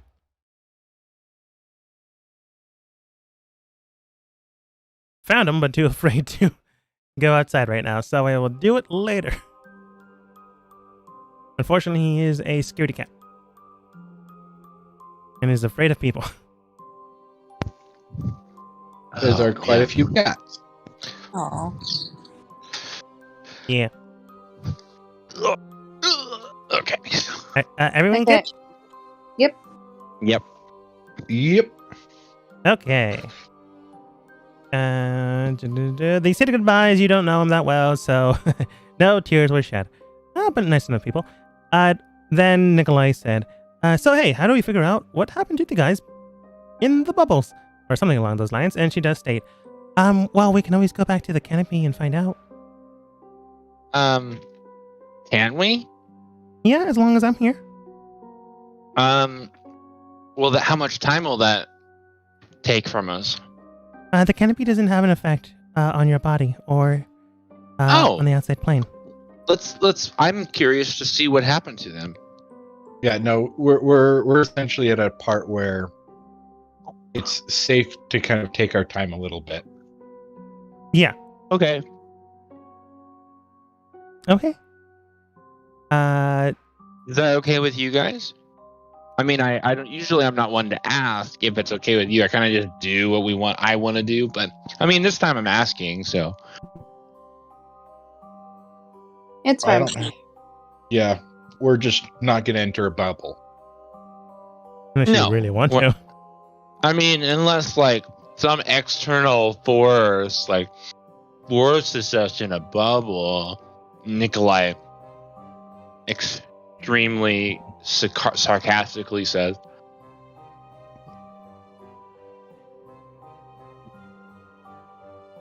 Okay, let's go. Let's have a look.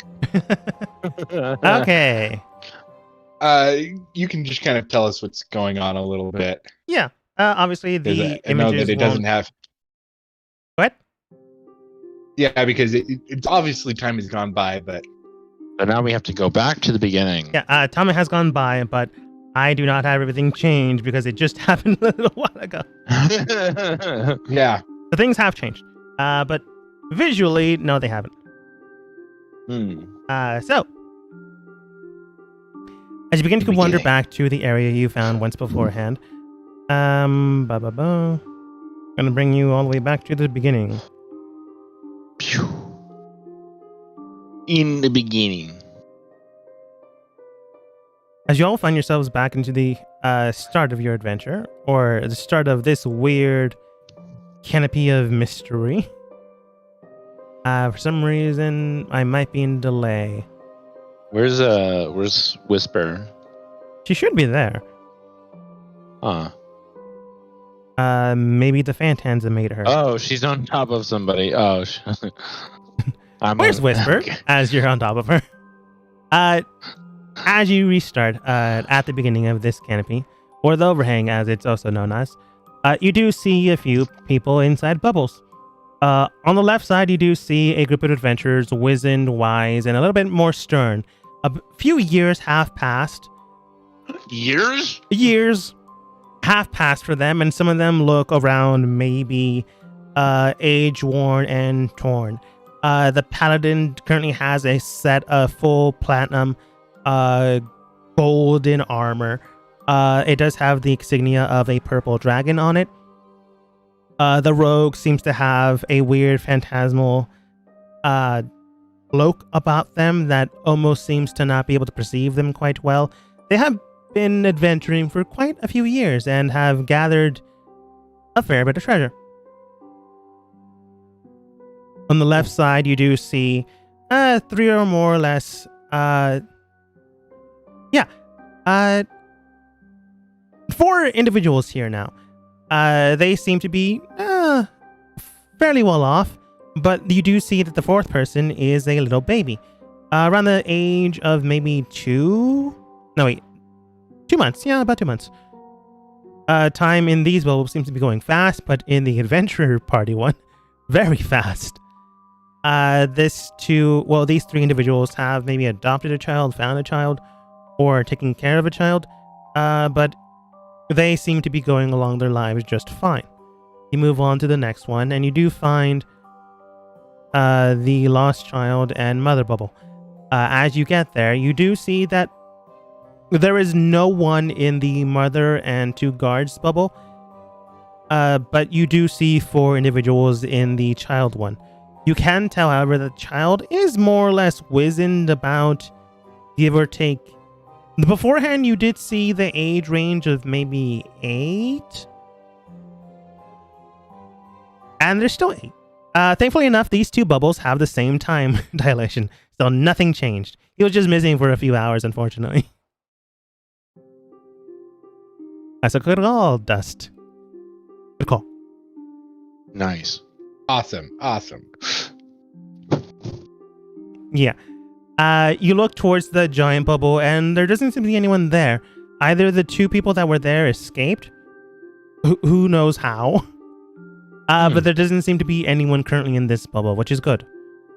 Or maybe they died and are no longer there. In that regard, hard to tell. But you don't see like any blood spatter. You don't see anything worn, torn, or broken. It doesn't seem that this bubble has any current occupants in it, which is honestly fair. You look towards the left side, and Ada, you're the one that clocked these 2 fighting people here. They're still fighting, but you can tell that they're dressed or changed in a way to about the age of maybe 16, and beforehand they were maybe 28 to maybe late 20s. So this bubble's going backwards. Oh. Unfortunate. Maybe. But you can tell they've been a couple for a while, and they've always been fighting. Okay. A toxic relationship on that one. The left and right bubbles of this one doesn't seem to have too much of an issue.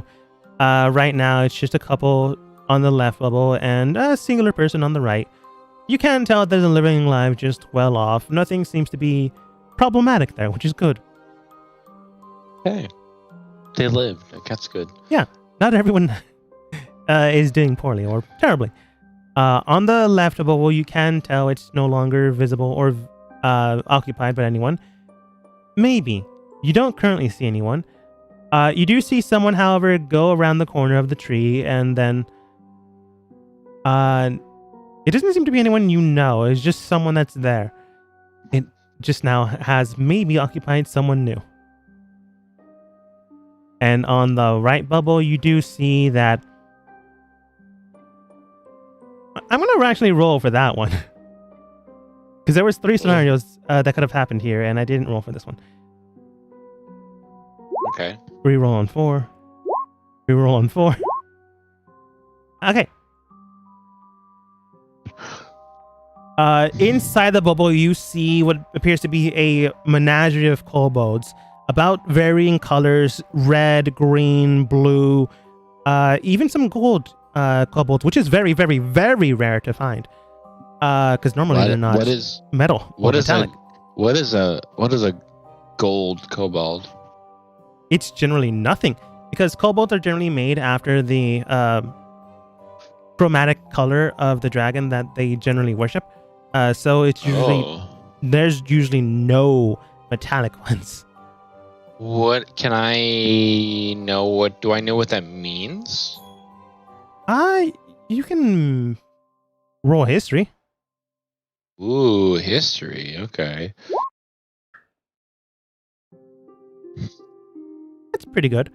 From what you can tell, something has changed within this. I wouldn't say solitary group, but something has definitely changed within the spectrum that these people reside in. For this to even happen. If you had to guess, some type of generational thing, hereditary values change, differ, to cause this to happen. But it has to happen within, well, multiple lifetimes. Maybe this is just an occurrence within this Feywild bubble, or maybe this happens outside of your, outside in your world.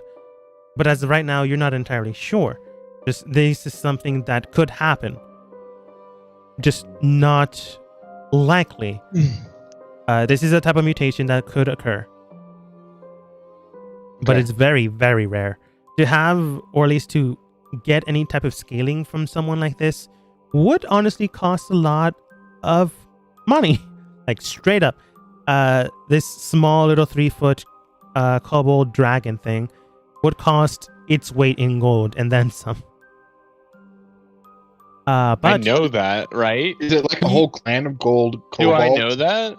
There's like 5 gold kobolds, and yes, Nikolai, you would know that. And there's also a varying amount of other kobold colors. There's a pack of 10 red ones, a pack of 8 blue ones, 3 green ones, 2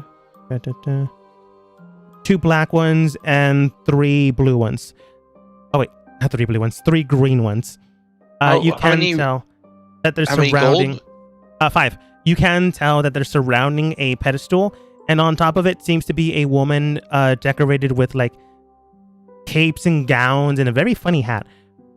It seems to be the woman that was almost going to be killed by the goblins. Oh. Something happened there. You're not sure what happened, but something happened there. Okay.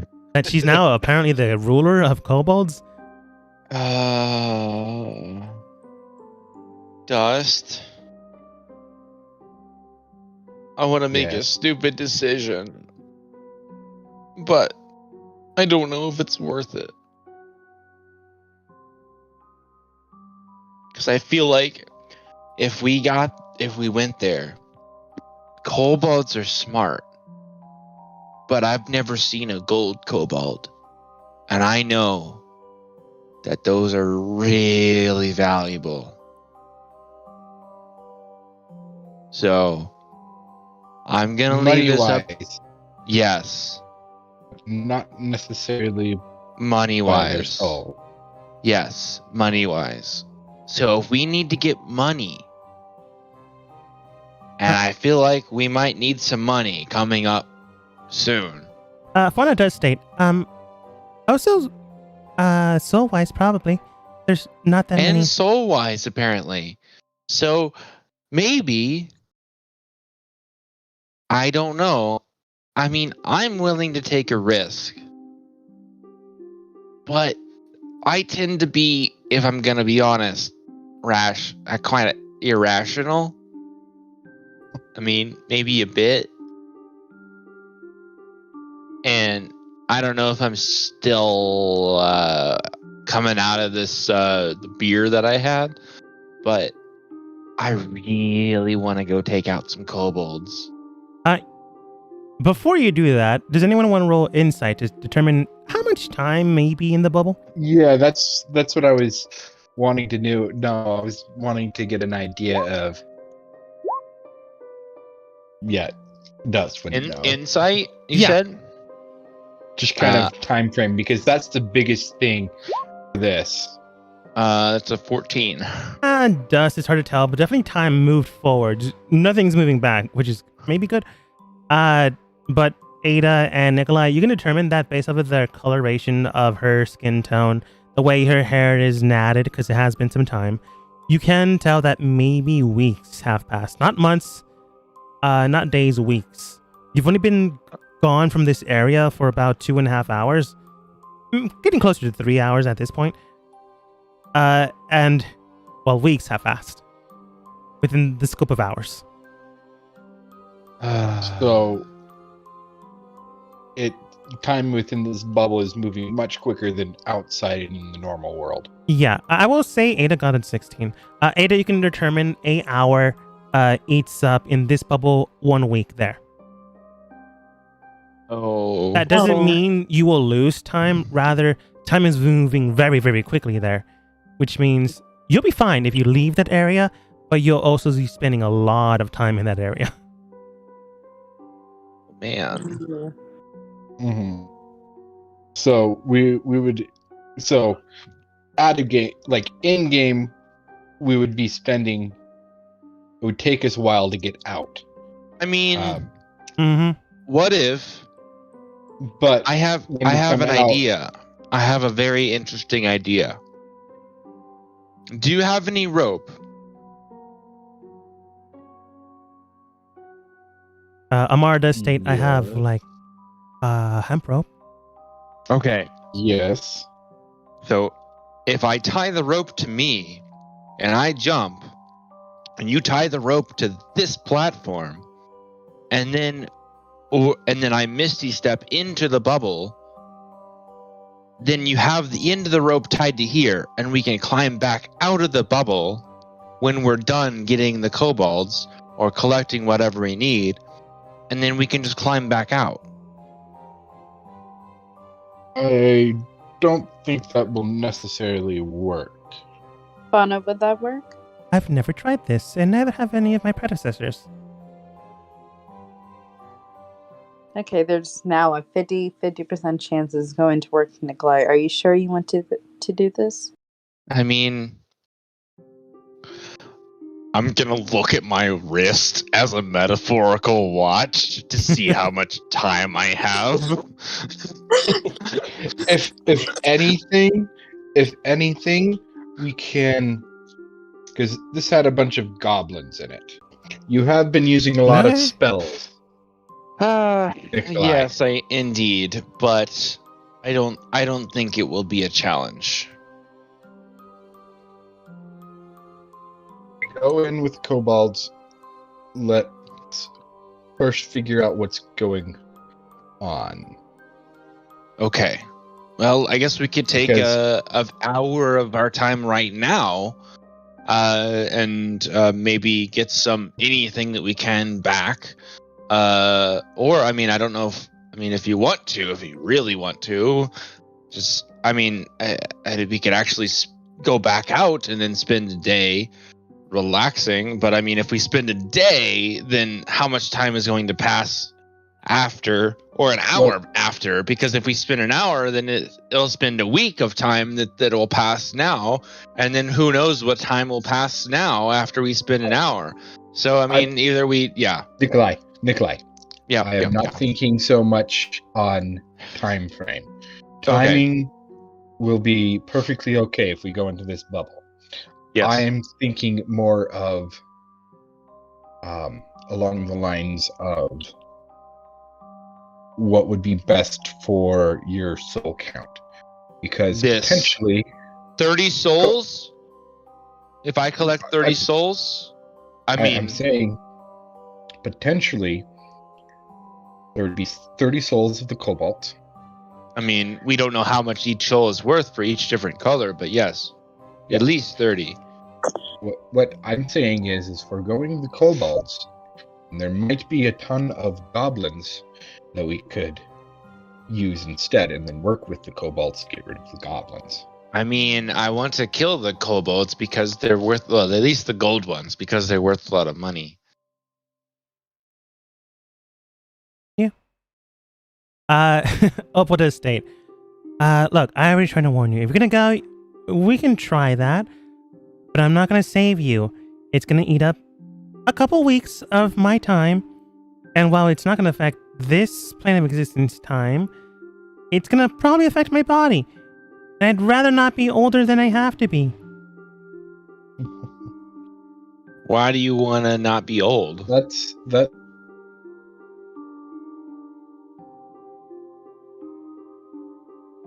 Then I need to be. I'm fine with aging normally. Oh, I see. Okay. I mean, who knows how that's going to affect your contract? Well, I guess it is true. If all else fails, okay, so Amara, I imagine that you're really good at tying knots. Presumably. So if you tie the knot, and then I don't know if anybody else has a teleportation spell, and if I teleport over into that zone, then we'll have possibly a escape route. And if that fails, I guess we'll have to take the long way. But that might be an easier way out. So if we tie that rope off, then we'll be able to possibly get out and deal with this situation, and then benefit from all of the things that we have to deal with in there, and come out being rich in more ways than one.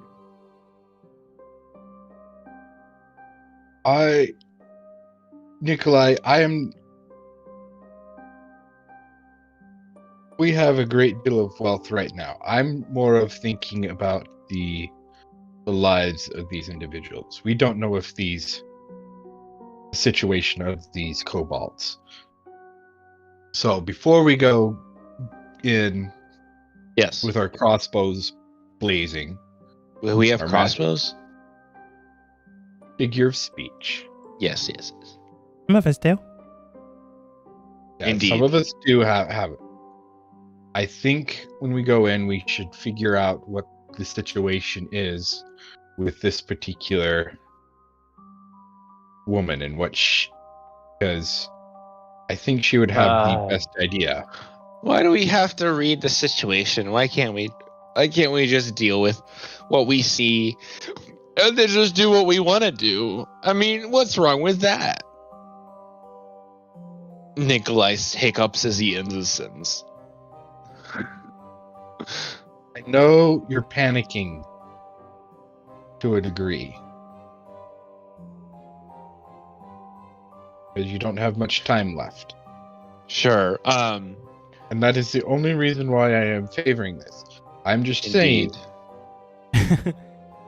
with the aid of these 30 kobolds, you could potentially get more than 100 souls with the goblins.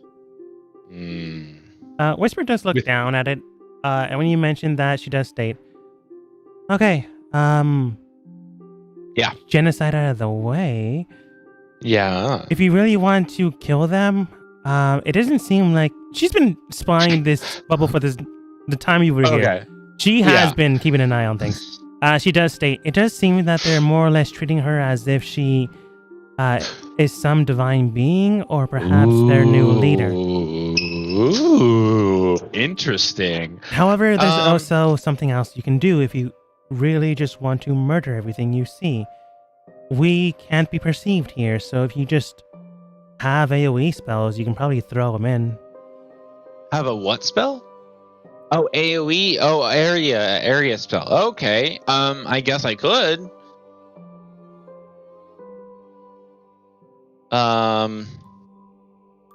And even then, we're not exactly sure how many goblins are left.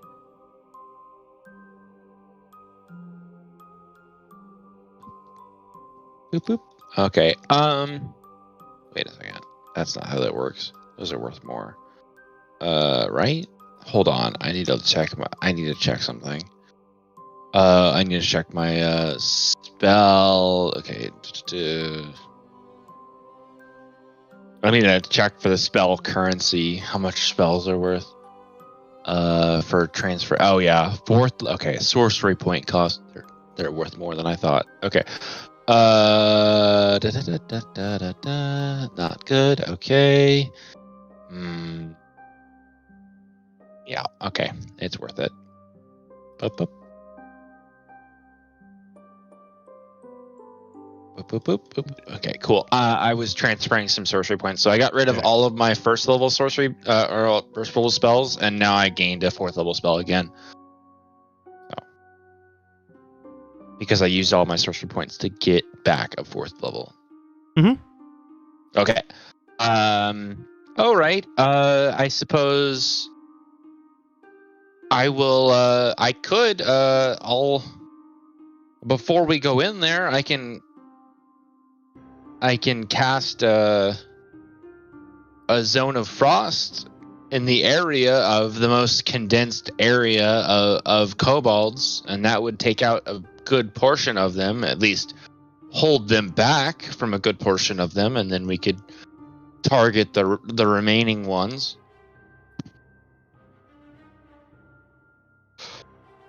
Whisper does state, yeah, I'm kind of with Opal on this. I am not jumping in there with you. Okay. But yeah, we can definitely do that. I mean, if you want to stay out here, Dust will just kind of throw up his hands just a bit, just go ahead, and he'll just kind of walk away. Oh.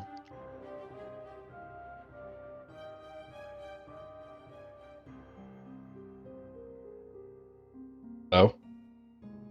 Yeah? Oh, sorry. Everything just went quiet, so... I think everyone was just quiet. Didn't know how to respond to that. Yeah. Dust just kind of just like... Because he kind of has his own idea and his own morality issues, and so he's more of just like, kind of do whatever you want. I don't want to be a part of this. And kind of walks away. Yeah, that's why it took so long for Whisper to say anything, because she also didn't want to. How do you feel about what you're doing? I don't know. I mean, we're not doing anything yet. We're just thinking about doing something. I'm very unsure of what's going to happen. Well, and then Dustral also on his way. He's like, you don't even know if you can gather souls from this side of the bubble. I don't think the question was not going in the bubble. I think the question was going in the bubble and then having an easier way back. But I never thought I would be able to I never assumed that I would be able to extract souls from this side anyways. Could you capture souls from a long distance? I mean, I think that would be a more difficult DC check to check and see if I could get a soul from this distance. Never tried it. You don't know. You try now. I love it how I like did a third person, a fourth wall break. Fauna does state though. Okay. I will tell you though, if you do decide to do it, you're no longer allowed within the overhang though. What? This area is mainly used to mildly turn and curve a few things, but it's not allowed to be used this way. I'm confused. Why am I not allowed in here if I do this? At that point, Dust will come up forward. Nikolai, this is a place to move around quickly between areas within the Great Forest. No. This isn't to help people. This is not a place to cause mass genocide. I don't think it's genocide. I think there's a group of them in an isolated portion. It's sort of genocide. I'm agreeing with Dust on this. It's not meant to kill openly. It's a place to help. No. In this situation, I don't think it's a place to help. No. It is very much a place to help. No. Fauna's saying differently. Yeah. Fauna has been saying no, by the way. She does. Dust will just leave. Yeah. She does state, it is a place to watch and observe, and at times curve the eventuality of few things. You are defining something or trying to do so.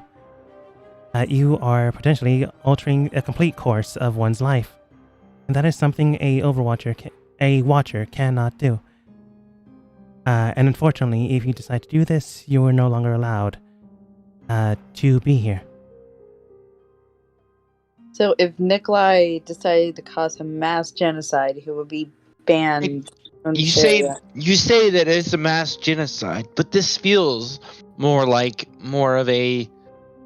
I mean, this sounds horrible to say. Oh my gosh! I was gonna say it's more of a culling of one type of people in a certain area. Genocide. Oh my gosh! You know the definition of genocide. Right now. Who am I becoming? Nikolai, I listen. I know you're in a tough spot right now, but I really don't think you should do this. As you're talking, Nikolai is starting to tie the rope off to an edge of one of the bridge. You more or less tie it fairly well. Well, if your escape plan doesn't work, how are you going to get back? I don't know. That's not good. You know that, right? I mean, well, if Fauna, are you not coming with me? I'm not. Nikolai, you can't do this. I have to be here, or else everyone else isn't allowed to be here.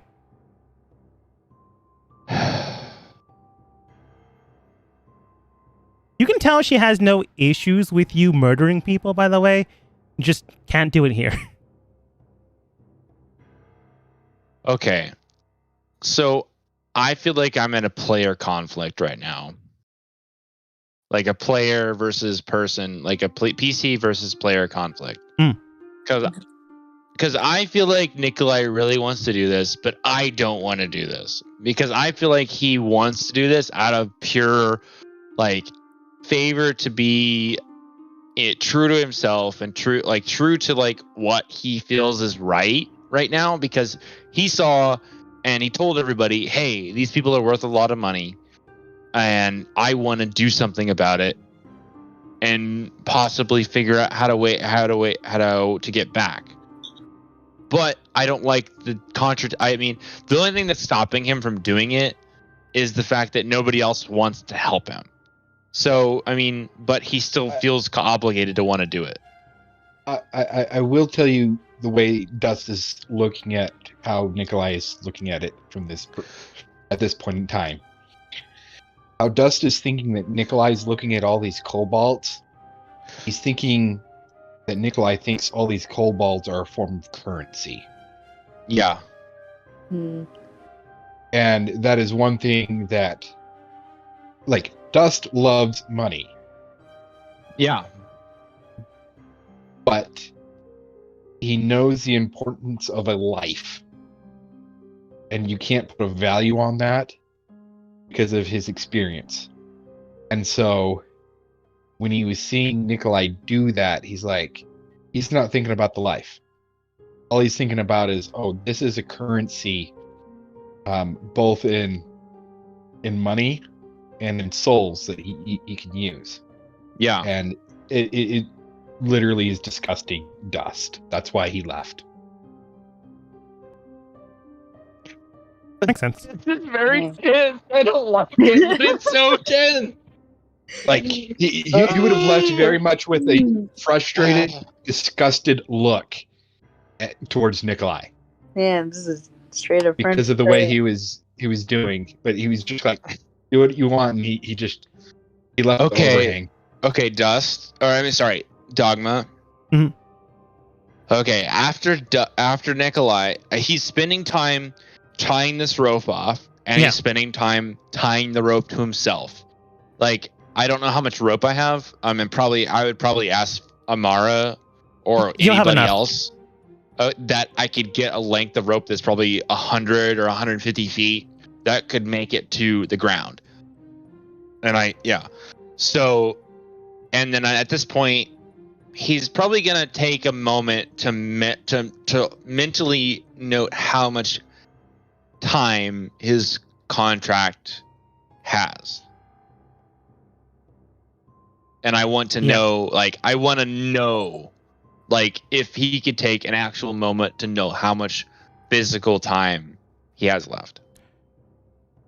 Go ahead and roll an insight check. And this is something you've been trying to keep up, trying to connect with. So roll with advantage. Okay. Oh. 18. Sure isn't 4? Yeah. Okay. Putting on spookier music. Looking at the events at hand, looking at your time frame, looking at how much souls you need to still collect, how many harboring phantasm you still need to perceive. Looking at the amount of time you have left, you have maybe 4 months left. And based on the value and currency that you see before you, it might be something you could consider. Definitely something you may need. At the exact same time, you can also tell that you'll be entering into a bubble that is advancing in time so much faster than your current plane of existence. If you do decide to jump in there, it's possible, if not probable, your time frame will be severed even further. Instead of 4 months, it may be 2 weeks, maybe 2 months, or maybe 2 days. The time there is moving very, very fast, which means that could be for the demon, devil, whatever that thing was that you made a contract with, could use it as a loophole to take away more of your time.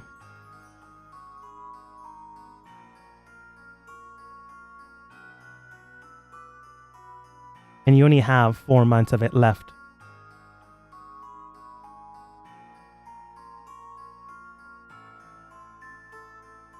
Dust. He's like on the other side, man. He can't hear you. I know. I'm yelling to him. He's no. Dust is back at the wagon. Oh. Oh. Wait. He left the overhang because of how disgusted he was. Okay. With what was going on.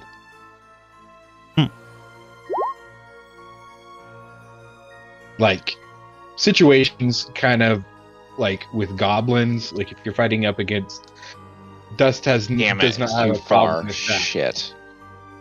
But no, he has left the overhang. Walk back and then come back. Oh yeah, I'll just walk over there. I'll just walk over. Walk. I'll walk over to here. Yeah. And then see if I can. It should be long enough. I should be able to cast. You cast message in the area to try to connect with Dust. Dust is on the other side. He is not in the overhang space anymore. So when you try to connect with him, nothing happens. I just put my token there because I can't take it off of the map. Yeah. And so because he is back at the wagon. So unfortunately, like Fauna has mentioned, different plane of existence technically, so can't use message. I think you can use send. I don't have that, but thank you for telling me.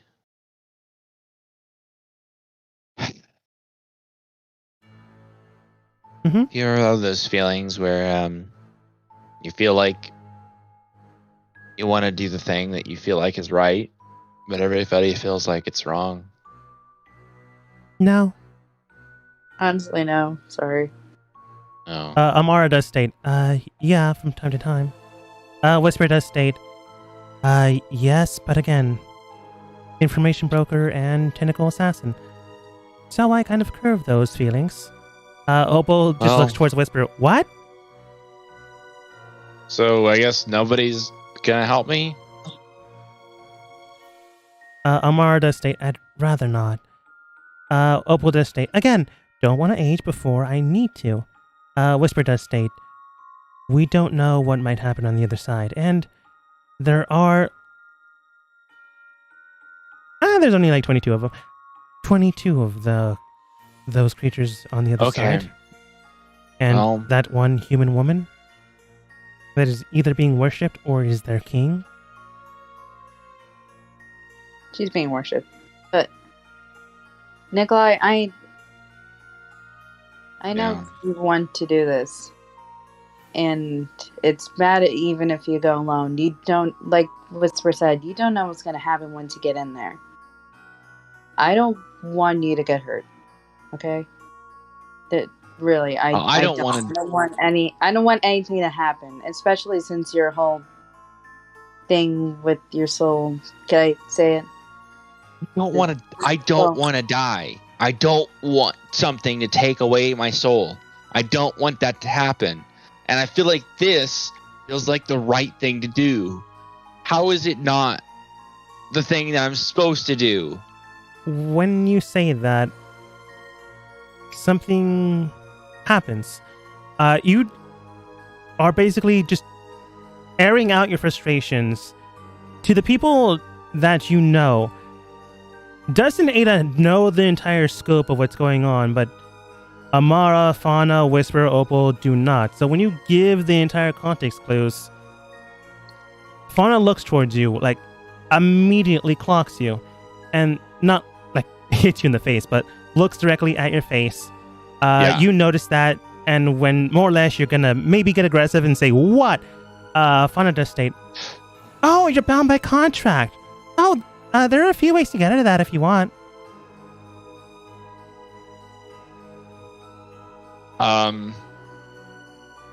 Okay, so first off, I blink my eyes, and then I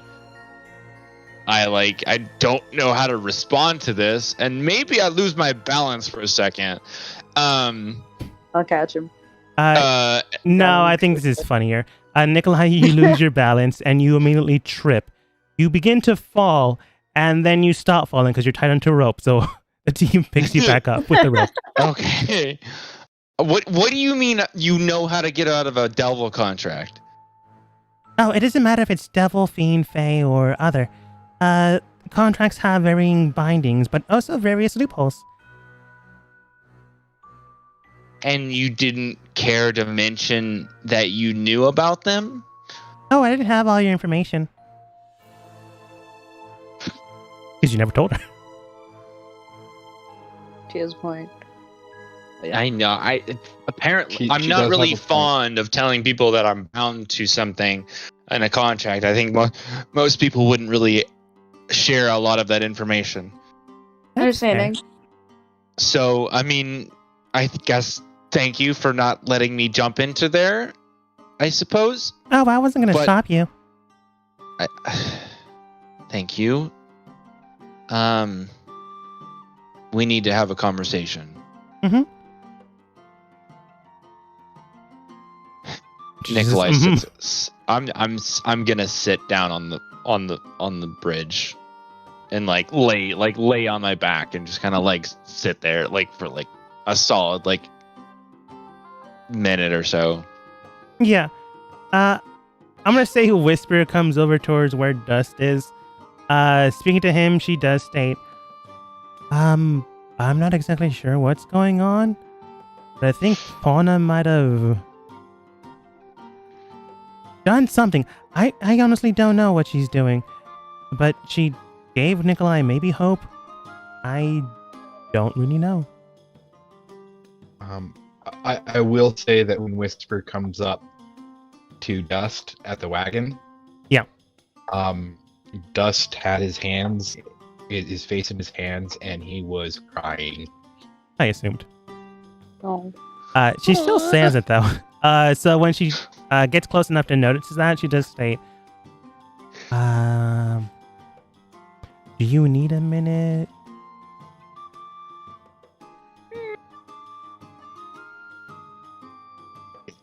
Dust is just not going to answer. He's at all. I'll give you a minute. She does state, if and when you're ready, Nikolai kind of stopped whatever he was doing, at least for right now. So let's curve that thought pattern in the right direction. She more or less does a vague, yeah, go team. And then when she's walking away to go back to the rest of the team, you can hear underneath her voice, yeah, this is probably why I don't group up with teams.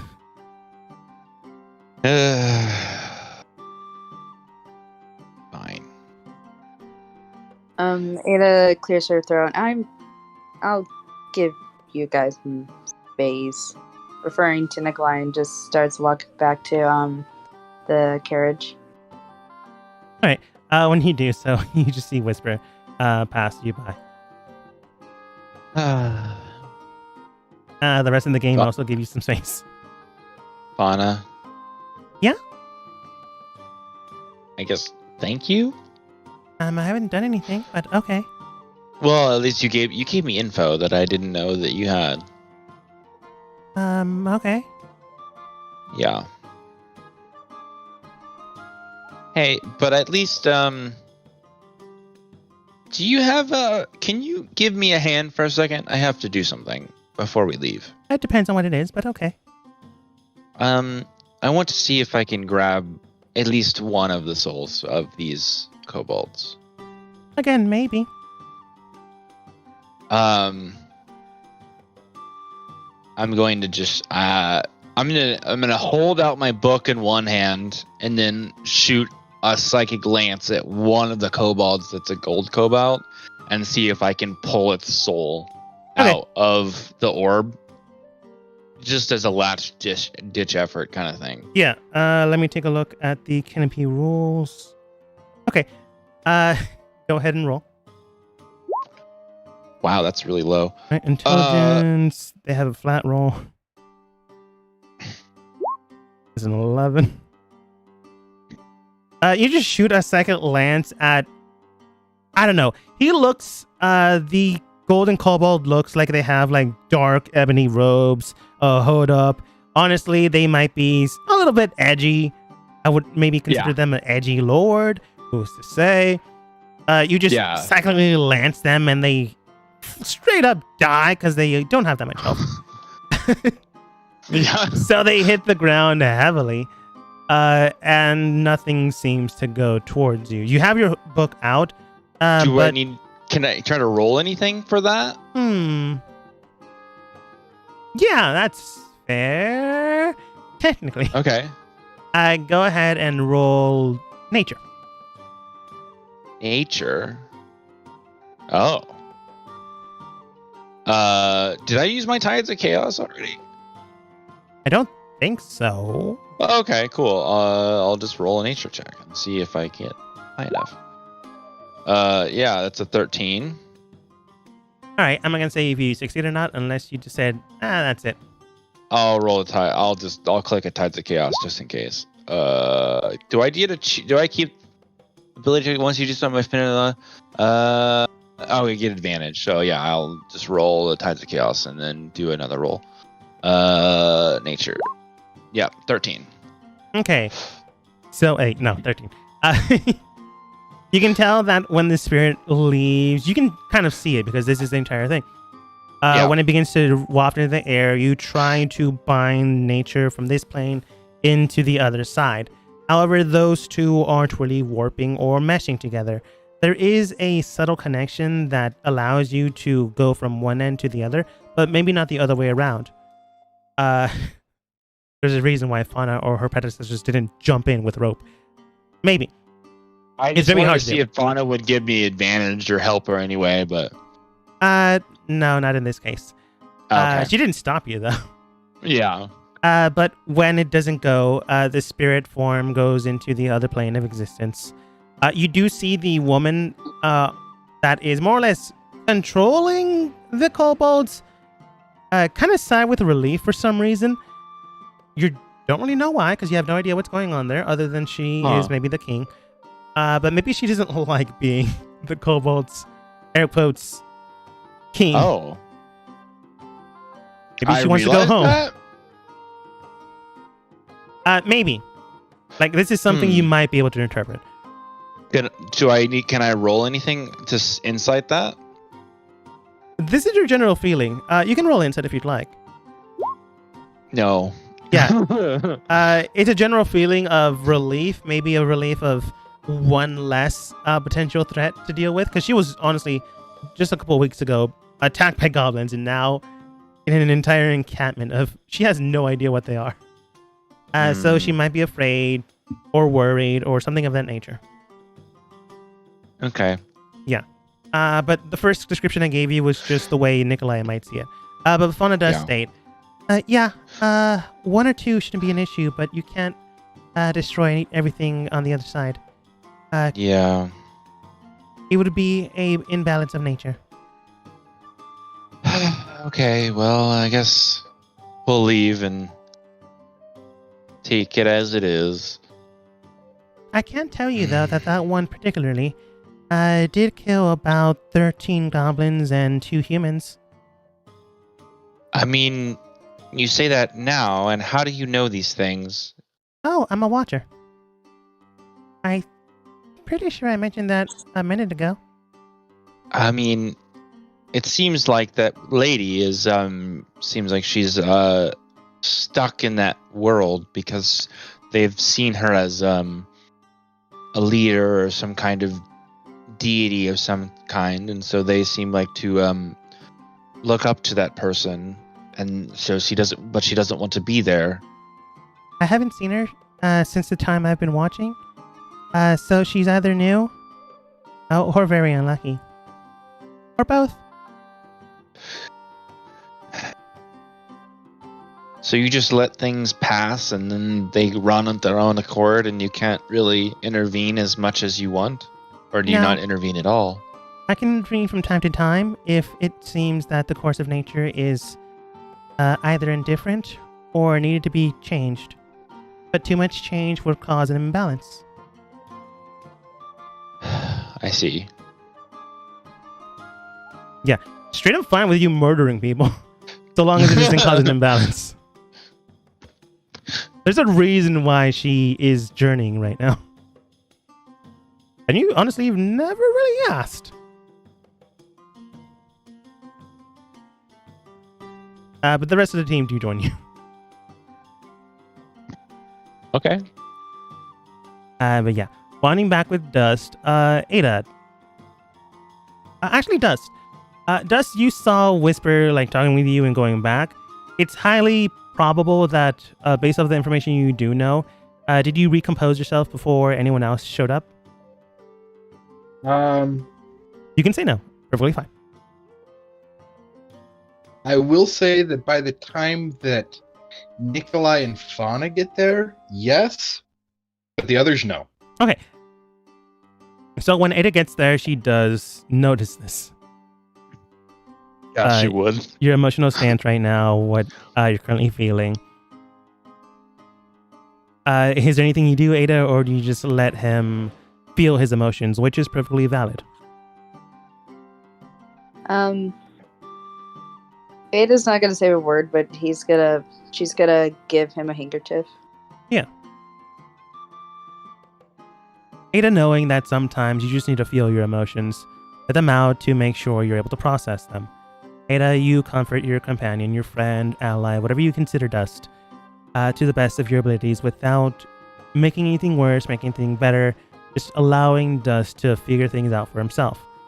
He saw something that reminded him of his past today, or maybe he saw something that he didn't like that is happening with Nikolai. You're not entirely sure. Maybe you'll ask another day, but for now, it might be better for him to cry a little bit, at least a little bit. By the time the rest of the individuals come through, first Whisper, then Opal, then Amara, he's more or less composed himself.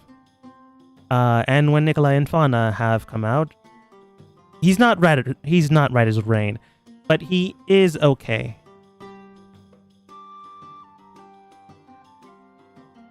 So when Fauna comes out, she does state, all right then. So, as I mentioned to Nikolai beforehand, there are a few ways to unbind a contract, but the easiest way would be to take out one of the parties. One of the parties? Yes. Or to alter one of the party members themselves. Wait. So, if I die, then I can unbind the contract. Potentially, yes, but you'd also be dead. Oh, I know, but if I'm dead, then if I come back, then I'm unbound from the contract. It all depends on how you come back. Or how you died, actually. I see. It's better to get rid of the individual with the highest amount of power from one end to the other. I was afraid you would say something like that. Well, it seems like there would be the person with the highest amount of power is be them. I mean, there's only two Is there only...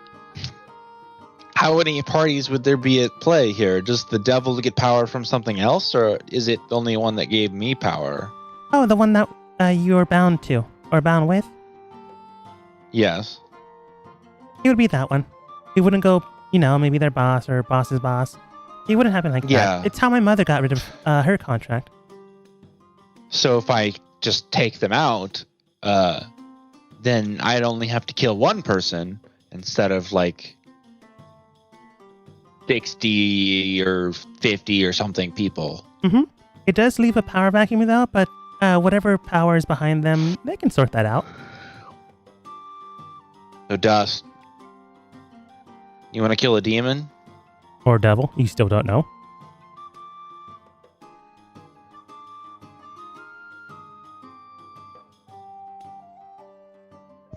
Dust will just briefly said, if the time comes. Man, I left you with a really big like a one-liner, and you kind of just dropped the ball there. Like, come on, like I say, like, you want to go kill a devil, you're like, hell yeah, man. That's the normal response. Like, come on, like, for real, like, fine. You have to be so sincere. I'm gonna go find Sir Brian. Dust would just, like, outside that one statement, he's gonna be quiet. Like, he's still very much affected. Yeah. By what's going. So, like, he's not crying anymore.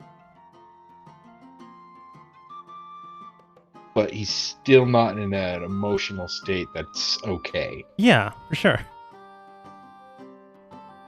You can tell. Go ahead.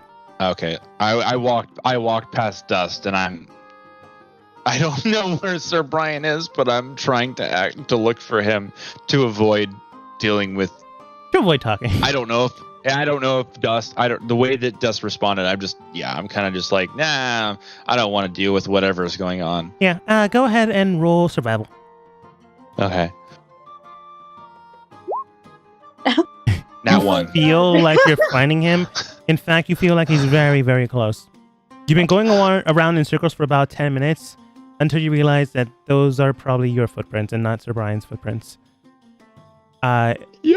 Yeah, he's probably gone. Okay. But in that meantime, to the main group, Fauna State. Yeah. Dust, I don't know what's going on in your mind, but I understand what your own emotional concepts are. I don't truly understand them, but I gather that most people have their own. But if Mr. Nikolai is being manipulated by another, it'd be easier to get rid of that individual rather than having Nikolai finish up the contract. Often or not, demons, devils, and fae make sure to word it so it'd be in the best interest rather than the participants' interest. That being the case, though, it'd be far easier if we knew that fiend's name, because it does give the contractor or the person knowing the name a good amount of power against them. It would weaken them significantly. Did I overhear this? No, you'd be looking for your horse at this time. Oh, okay. At that, Dust will just mention the name. What is the name, Dust?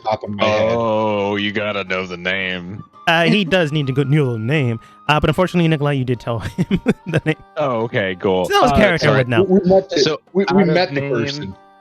Out of name, his name is Bentar. His name is Bentar. Bentar. Yeah, just a above game. I can't remember without going back through my notes. Yeah. I don't want to go back through my notes at the same time. Yeah, it was early on. Would know. Yeah, Dust would know.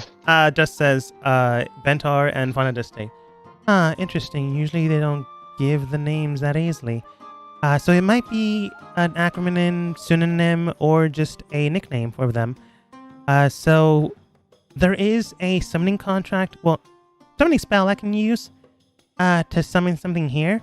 And if it is the name, it might work. If it's not, it just won't work. Oh. Okay. Oh, I didn't hear this. You didn't hear this. You're still looking. Versus Brian. With that, Dust will be also. If we wait a little bit, I'll also have capabilities of binding them to a particular place. Binding them to us. Yeah. It'd probably be best until we get into a town to make sure we have everything we need stocked and prepared.